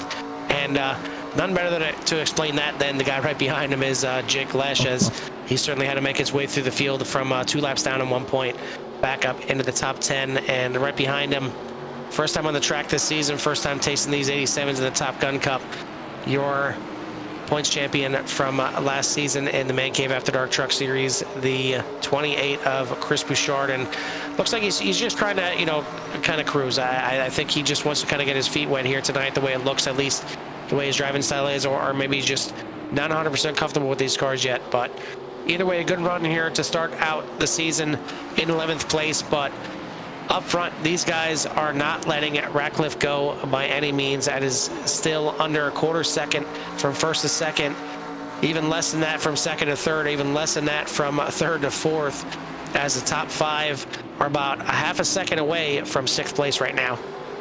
Yeah, right now I think they're just kind of maybe trying to ride it out, and if they can get the advantage and get around, then do so. But just kind of single file, nobody's really going anywhere. Try to get wrap this race up just a little bit quicker, knock out a bunch of these laps, and then make a move, maybe within, I want to say maybe 15 laps, 10 to 15 laps. I think we're going to see, some bigger moves and people trying to really gain position here, as long as they maintain like their distance what they are now, and they're pretty much nose to tail all the way back to 11th place. The 2 seconds, all the way back from 1st to 2nd. So. Not too much separates these, and one mistake can lose you a lot of positions right now. Yeah, and I have to agree with Justin Kirby out there, saying that Tommy Ryan, when he wants to make a decision, he makes it pretty quickly. And other than that, he is patient and just kind of rides along and just picks his spot. And yeah, might have to start calling him Tommy Labonte instead of Tommy Ryan, as he is certainly driving like the old Terry Labonte out there, and looking for his way to move into 2nd place, and had a little bit of a look there on Brent Kirby, and now he is certainly taking that look as the 57 gets a little loose coming off the corner, but unfortunately the 60 doesn't have the drive either. He's going to look to the inside once again, as possibly Brent Kirby either trying to chill those tires off a little bit, or he's kind of losing them a little bit as he slides up the track in 3 and 4, going to open the inside up. The 60 is on by into 2nd, and here comes the 89 of Jasper Crawford. He is already around Stuart Alford, and now taking a look to the inside briefly there on the 57, maybe just blocking the inside, then want Alford to get a run on him. but he is up into 4th, and he is starting to crank it in here as these laps wind in, and he's certainly got a long run car the way it looks. Yeah, the 89 push car, I mean, just it's been there all night. We know that he has a fast car. We've seen him at the top of the boards, not only in practice, but for qualifying. And looking to push that car up in front and he's almost in that podium position right now. As Tommy Ryan, as my mouse is arguing with me, is making a move on that number 24, looking to the inside for the lead. And the caution comes out. In the lead when the caution came out is the question. They were side by side. Who was in first, who was in third, as both of those positions were side by side. Looks like it is going to be Ratcliffe. That couldn't have come at a better time for Ratcliffe, as trying to look and see who that involved. It looks like possibly the 18 here of Tommy Glass. And, the 82 of Porzuchek. Maybe didn't realize he was going to be that slow into the corner. Gets into the back of him, spins him around. And that's going to bring out a late caution. This is going to be very interesting to see who is going to take to pit road. Does anybody want to give up those front positions to get some fresh tires? We've seen long run tires still have some life in them. Do you give up the positions?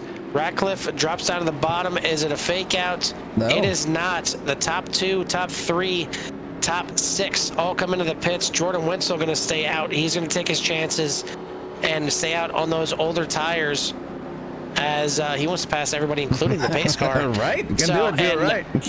And to me, a move like that is a guy trying to get out there and get a lap led under caution that is planning to come in the next lap. So we'll see if the 81 indeed comes in the next lap, as he is the only one that stays out there other than Jeremy, say his last name, almost said his full name there, but the 55 back on the lead lap.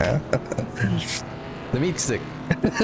Yep, exactly. And it is Brent Kirby switching it up here a little bit, as is Stuart Alford. Both those guys electing for 2 tires late here in the race. A nice, maybe a chance to gamble. And they're going to get out there in front of Tommy Ryan, who gets out in front of Andrew Ratcliffe, as those guys have 4 tires underneath them, and pretty much the entire field taking 4 tires other than those first 2 guys of Brent Kirby, Stuart Alford. The 81 of Jordan Wenzel is indeed going to stay out there, and he is going to restart in first unless he comes in on these next couple times by. And unfortunately, it's going to be tough, I think, for Jordan Wenzel. He's got some guys now with 35-lap newer tires, 36-lap newer tires. Again, we've seen 40-lap older tires work out, but he's got some guys that have been very, very fast all night with Brent Kirby, Stuart Alford. He's got to hope that both those guys struggle a little bit on those 2 tires and maybe hold up the field a little bit so he can get a good restart. As, 1 or 2 more cautions here to finish this thing out. This could play very well into the 81's hands, as, if these guys continue the cautions, he won't have to race too much. He can just kind of walk into victory lane. My question, though, is with some of these guys that probably took the 2 tires, as loose as this car is coming off 4, Carl, coming down the front stretch, let's hope they can keep it together, because, changing right side tires, which typically people will do because that's the side that you wear out, if it loosens this car up anymore, it might just be bad news. So hopefully they practiced it and they can keep control of the car. And I haven't watched which tires they taken, so it could be a possibility where they even took left side tires to try and be able to go harder on these restarts here. And I don't know, this is going to be very interesting to see, but we're going to get back going here. And it is going to be the 81 of Jordan Wenzel that is going to be on the point. And it looks like we are possibly double filing back up. And interesting. And this could even be just a straight admin call of telling these guys to double it up, because again, unless they change something in iRacing settings, once you go single file, you're not allowed to change it back. So maybe they changed it, and I haven't seen the update, or this is just the admin saying, hey, listen, if you're on the odd numbers, go to the inside, even numbers, go to the outside, and we'll figure it out if anybody gets a black flag and go from there. But either way, Jordan Wenzel is the first one that can hit the loud pedal, and he does so coming out of turn 4. Green flag racing, and older tires followed by 2 tires, followed by a lot of 4 tires. Who is going to prevail? And certainly the 57 dealing with 2 right side tires just by the looks of that in turns 1 and 2.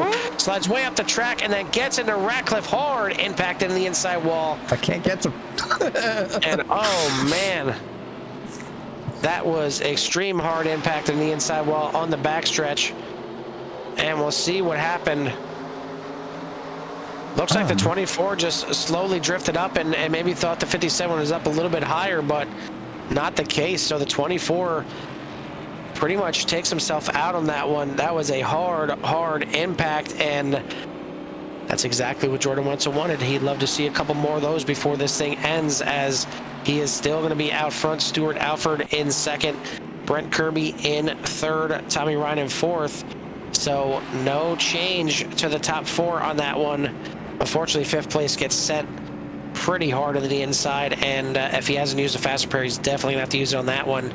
And the points leader coming into the race is going to have a long battle to get up through the field, and maybe even just settle for a top 10 at this point, as we have got 20 laps to go here at Richmond.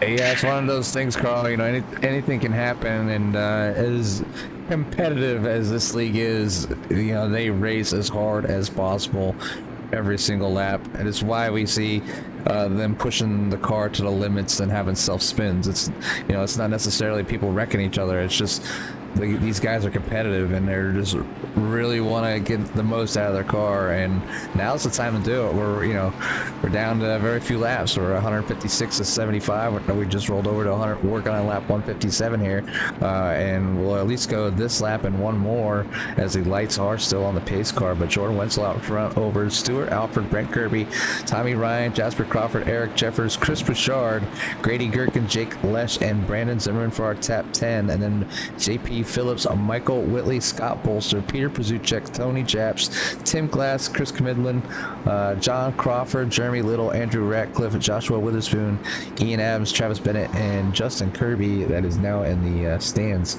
watching. But he's from Justin Kirby, if they did take gas, they should be down to about half a tank. That weight out of the rear should balance it out, but be okay.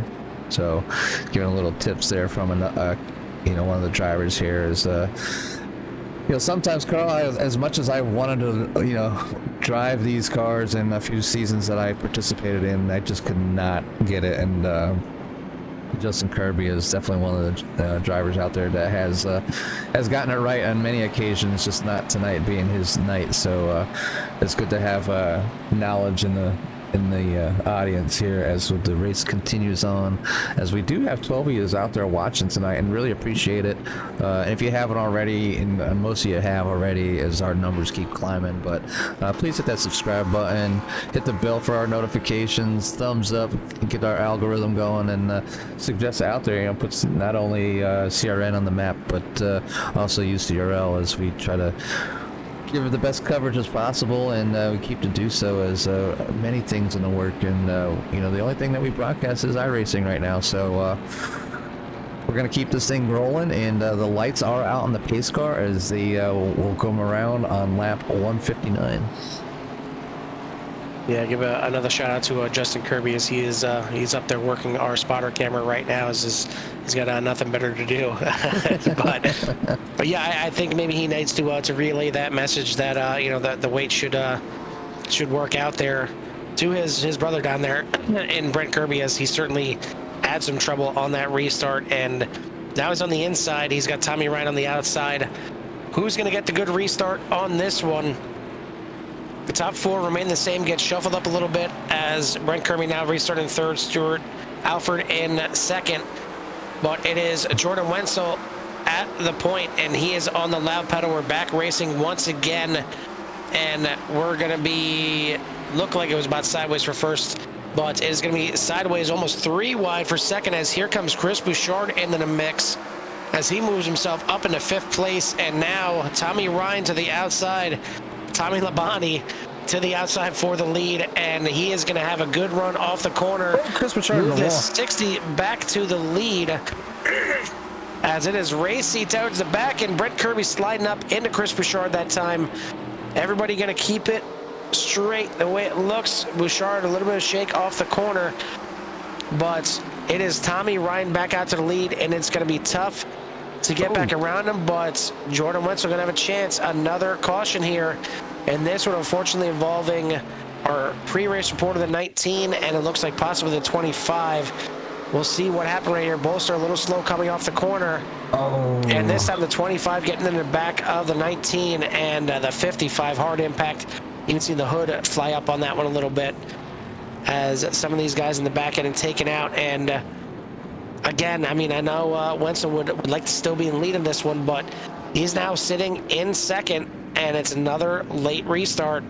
One more yellow flag here, and we're going to be in green-white checkered territory. So this thing is starting to wind down and maybe playing in the favor of Jordan Wentzel. Yeah, Jordan, rolling the dice, taking the chance, being up there, and just doing a great job of using what he's got right now. And I'll go ahead and shift to when he pitted, so you guys can see the difference here. As came in at lap 113, where everybody else came in at 149. Back there in 14th, we have Andrew Ratcliffe pitted at lap 155. Obviously, Jasper Crawford, Chris Camidlin, Tony Japs, and Joshua Witherspoon pitting in at lap 162, which was just this last lap on this incident came out. So I think some of the guys in the back have a good chance of maybe making up a spot or two. But with the amount of cautions that come out, I don't think the tires are going to play too much of a role. The only one that is curious, that I'm curious about, is Jordan Wentzel, and like how well his tires are hanging in there. As obviously Tommy Ryan being fast tonight was able to get around him. So, but I'm sure Stuart Alford would love to get around that 81 as well, and Mr. Eric Jeffers back to the front and P number 4 doing a great job, working his way, having his troubles early, but towards the end, putting himself currently in the top 4. Yeah, not sure if Wentzel just struggled getting the power down a little bit on that last restart there, or if the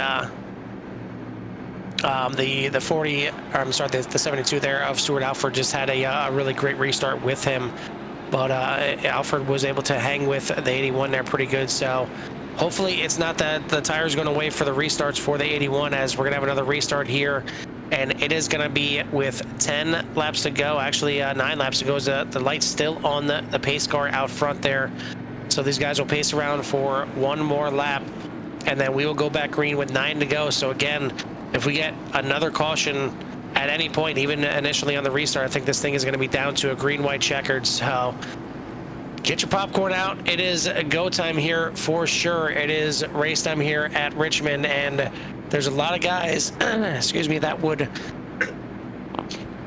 love to be in better positions that they're at right now. So you'll see some guys really trying to make some moves from the back to the front. But take a look at that 7. Jake Lesh in 7th place right now.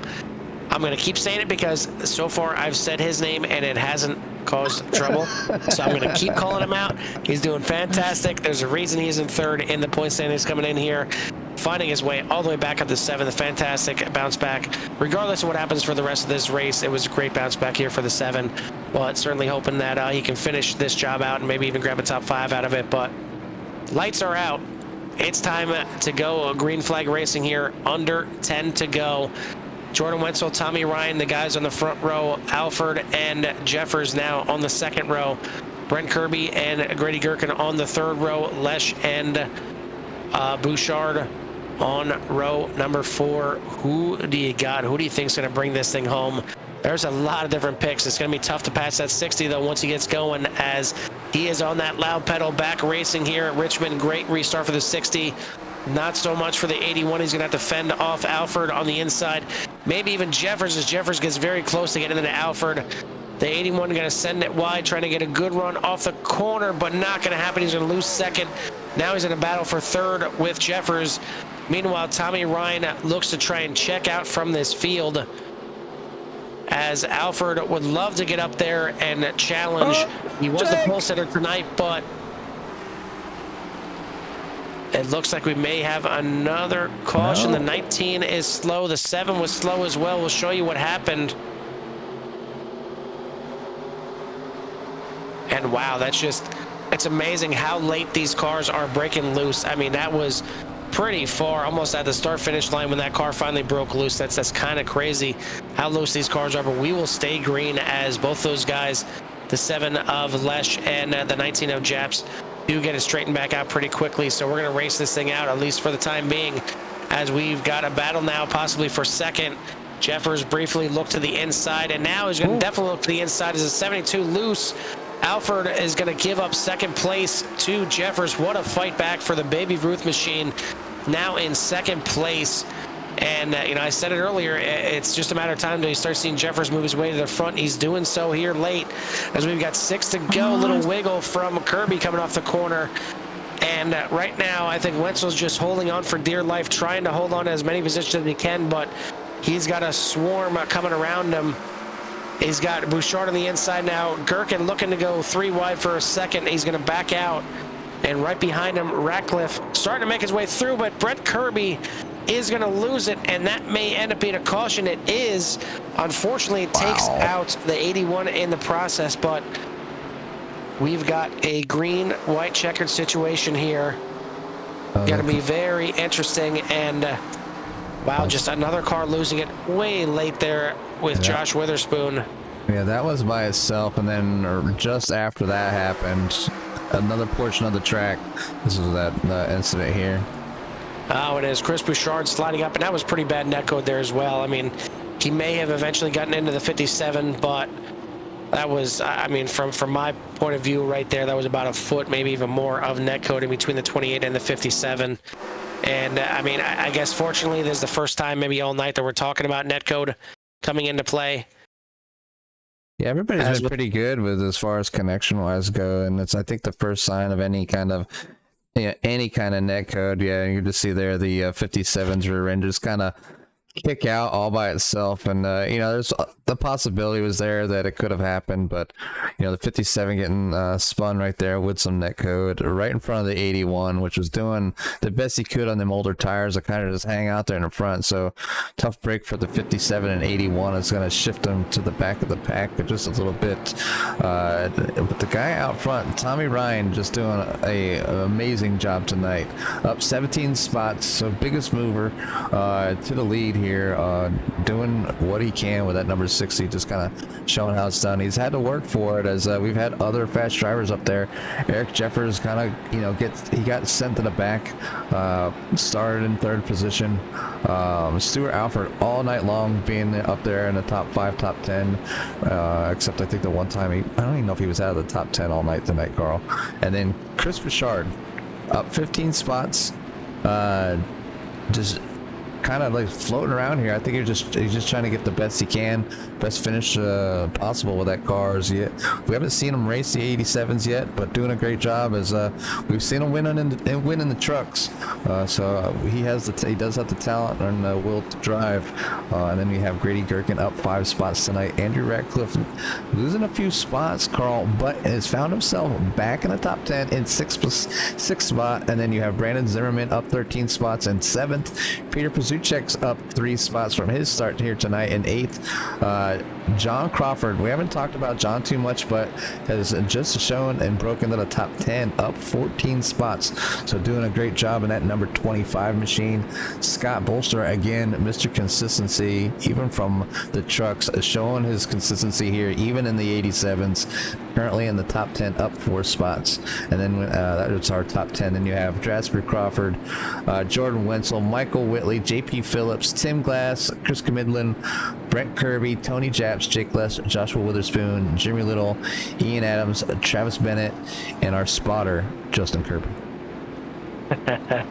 Absolutely. This thing is going into overtime, folks, and this is where it can get very interesting. I mean, obviously, Tommy Ryan is going to be your control car. He's going to be able to dictate when everybody else gets to go. So we'll see how good of a restart he gets. Eric Jeffers is going to need the restart of his life to be able to hang with Tommy Ryan and give him a fight to the end for this thing. And certainly, you know, some late moves are not out of the question. Pace car lights are out. We are now on lap 176 in overtime here. It's going to be Tommy Ryan, Eric Jeffers, Stuart Alford, Chris Bouchard, Grady Gherkin, your top 5. Ratcliffe with a phenomenal bounce back here up into 6th place, and top 5 not out of the questions, as we thought at one point, you know, top 10 would be sufficient, but he is now threatening to get back in the top 5 with some newer tires as well, 6-lap newer tires. So we'll see how it plays out. It is going to be Tommy Ryan, the first one to go. The pace car is in overtime here in the Top Gun Cup. Great restart from the 60, and Bouchard having to push Eric Jeffers to get going, as he's going to have his hands full on the inside from Stuart Alford. And the battle for second not over. Unfortunately, Bouchard blinking there a little bit. Maybe that's what caused the net code earlier. And now Reckon in the back, and that is with look like the 45 of Bolster and possibly the 81 of Wenzel. Not sure what transpired, but I've seen both those guys involved.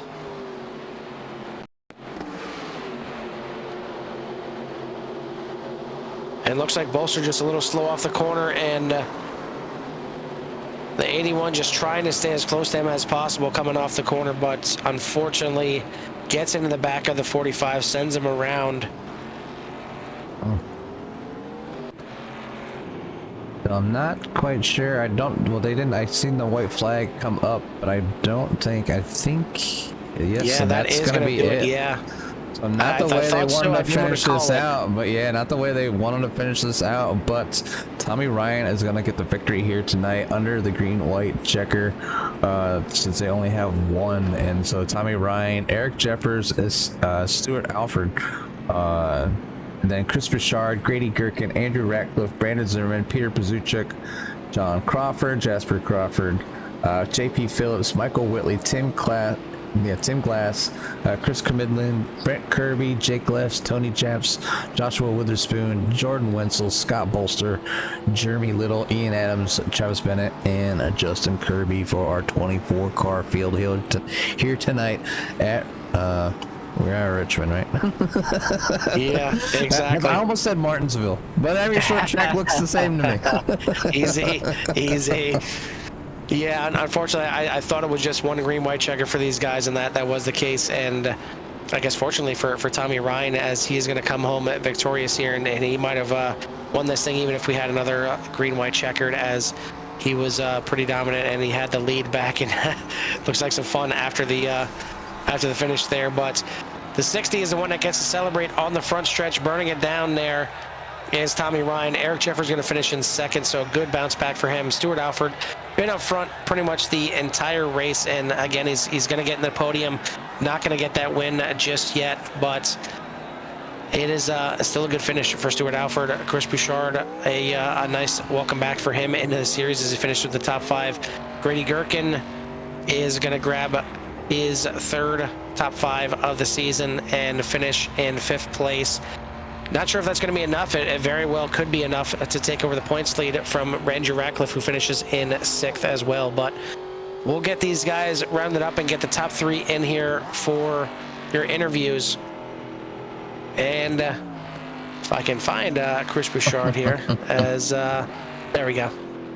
He's buried down there in the Discord a little bit, and sometimes for some reason it doesn't like me scrolling up here in the Discord, so I'm gonna have to move him up pretty much one channel at a time to get him up here. But first man in the booth, and Jimmy, why don't you go ahead and take our 3rd place finisher, the 28 of Chris Bouchard. Actually, he's in here now. We'll gladly talk to Chris. Welcome back to the booth, Chris, and having a great run from the back to the front, up 15 spots and finishing in 4th spot. And it looked like there towards the end, maybe you had something for somebody.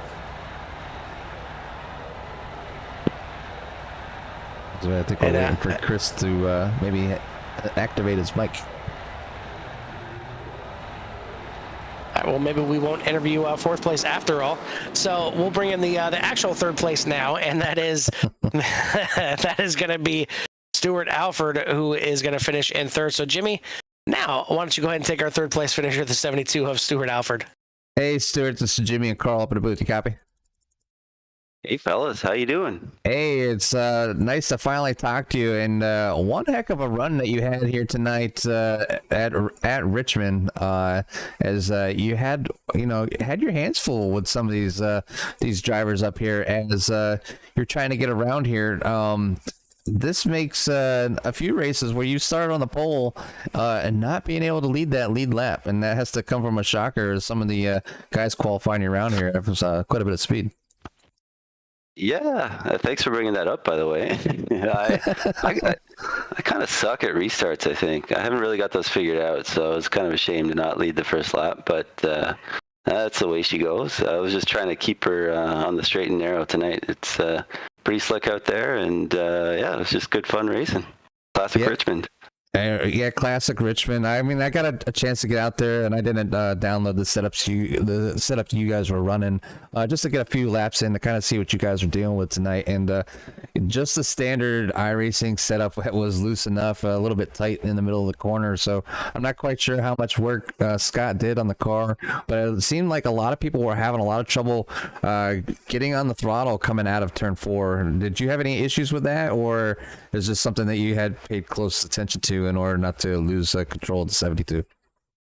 Oh yeah, you really got to pedal it coming out coming in between 3 and 4. It starts to really go on you like a pendulum, and it's just a balancing act. I can't even count how many kind of hairy moments I had coming out of 4 there, but it's like I said, that's Richmond for you, and yeah, I'm looking forward to a couple weeks time. I don't know where we're headed next, but should be a good time.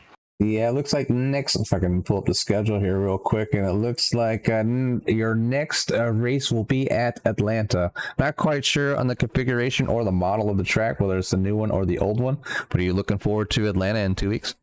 Oh yeah, it's be running the high line there, and just trying to, again, it should be a pretty loose race car, and that's the way we like it in these 87s. It's how they're meant to be run, and it's fun to hang on to them and race close with guys. I had a lot of good battles out there with guys that just race clean.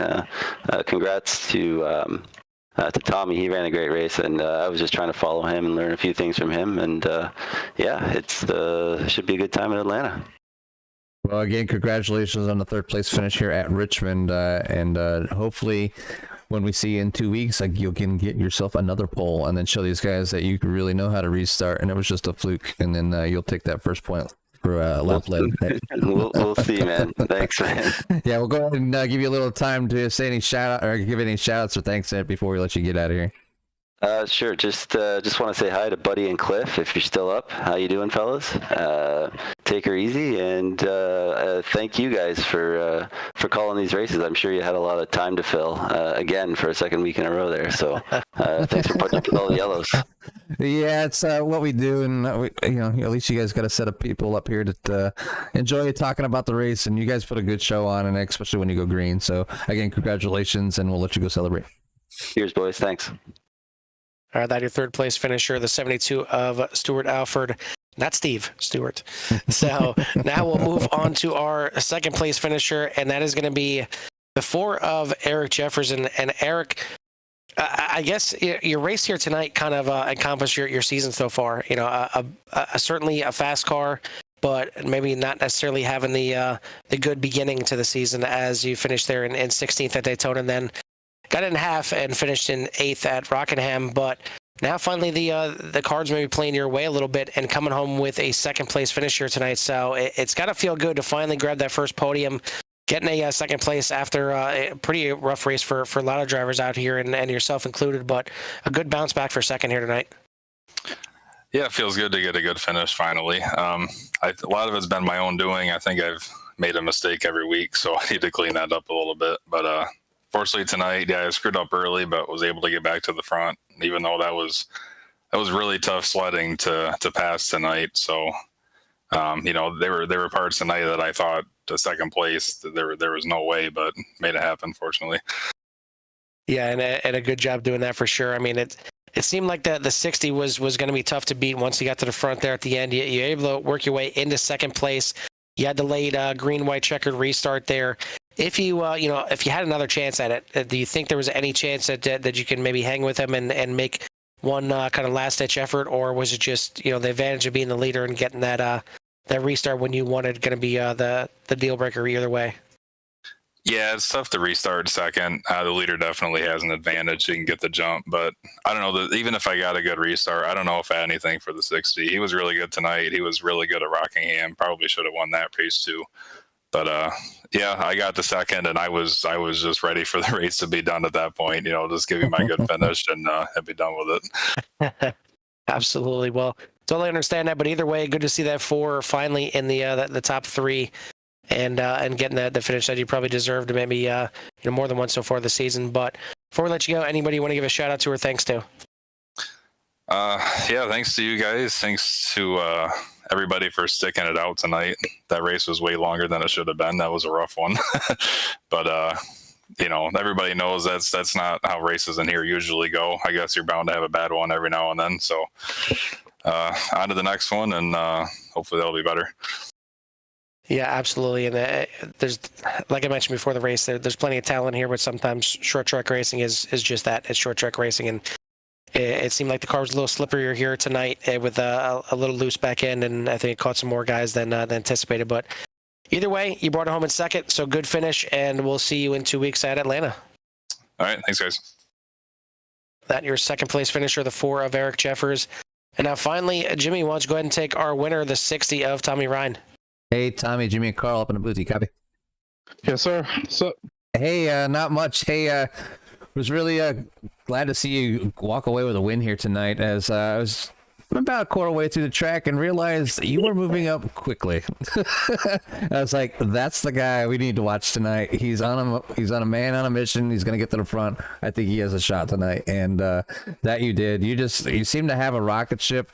Kind of debated your tire your pit strategy with your tires there for a little bit, but you were on some older tires and were still gapping the other drivers. You just had that number 60 hooked tonight. So why don't you go ahead and give us a little bit of rundown on how it kind of went for you? We know it was action packed with a few cautions, but there was some good green flag racing there. Yeah, the whole strategy was I was going to try to keep tires on as long as I could and try to get some track position. And then when we got close to about, halfway, I knew I was going to start taking tires. And just depending on the vibe of the race, on what was happening, and the cautions kept coming out. So, the big gap you put on there just, gets erased every time the yellow gets thrown. So you got to stay on top of tires and take them at the right moments. And I really wasn't going to plan on pitting after with like 60 to go, but then about 30 to go, I was like, man, I don't know. I said, I got my tail handed to me at Rockingham for doing this, so I'm going to have to go in and get some. So it worked out, luckily. It's to stay in position, man, is what you got to do, and just stay in the hunt.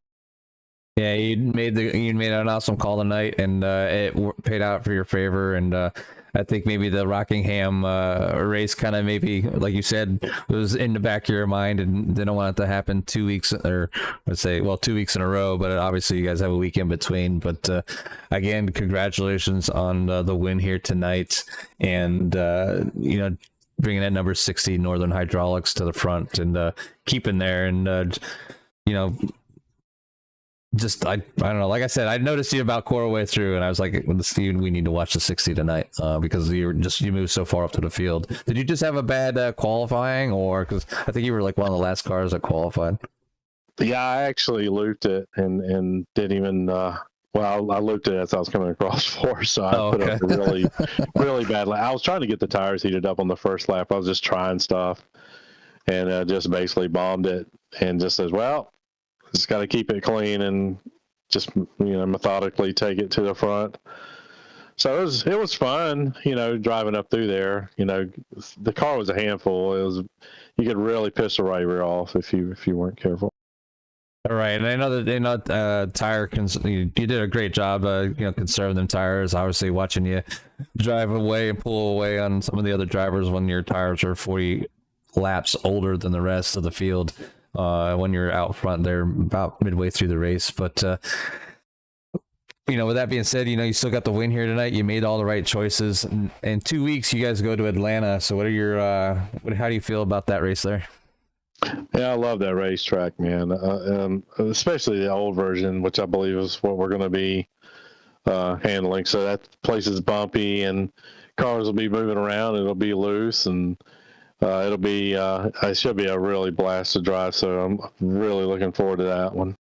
Yeah, really looking forward to watching you guys in 2 weeks at Atlanta. Again, congratulations. But before we let you get out of here, I'll give you a little bit of time for any shout outs and any things that you may have. Yeah, obviously my sponsor, Northern Hydraulics, which is now Northern Tool and Equipment these days, and then Black Magic Motorsports. Brent and Justin, and unfortunately Trevor couldn't make it tonight, but we try to work race strategy. Those guys are good at making good calls, which I'm not at, obviously, because I lost Rockingham by that. But anyway, yeah. So just thanks to you guys for putting on the broadcast, and everybody makes this happen. So appreciate it. All right, again, congratulations, Tommy, and we look forward to seeing you in 2 weeks. All right. All right, that your winner here tonight, the 60 of Tommy Ryan. And yeah, I mean, I'm sure these guys don't want to make a habit of this after 2 weeks ago at Rockingham, but it's just something that happens. They had a bit of a rough track with Rockingham that kind of really ate their lunch, especially out of turn 2. And tonight, I mentioned it before the race, they need to watch out coming out of turn 4. And doesn't matter how good the setup is, you can loop it coming out of turn 4, just goosing the throttle just a little bit too much. And unfortunately, I think they had a little bit looser setup here tonight, and it certainly didn't help things. And it got them one too many loose coming out of the corner, and that caused probably half the cautions. The rest of them were, just I think guys racing a little bit hard, and they go come into play towards the end of it. But either way, we had some really good racing. We had a lot of the good guys battling up front, and even 3 wide racing at times. So once they were green flag racing, it was some fantastic racing, and that's what these guys do here at UCRL. So I expect nothing less. They got another 2 weeks to get this thing cleaned up before they head on out to Atlanta. Again, we'll check in with Scott if it's going to be the newly paved or if it's going to be the old school. I mean, it's the old school cars here, so I would expect they may keep it old school themed here and go with the previously paved Atlanta. But we'll see in 2 weeks, as these guys will be off, and not so much for CRN as we've got plenty of action here, as we've got just about something every night of the week for you at this point, as our schedule is certainly filling up very fast. So if you like racing, make sure you hit that thumbs up, make sure you hit that subscribe, get into everything that CRN has to offer. But for myself and Jimmy at Richmond, we'll see you at the track. I'm a little behind. I thought you were going to talk longer. But anyways, we will see you out later on, fellas. Peace.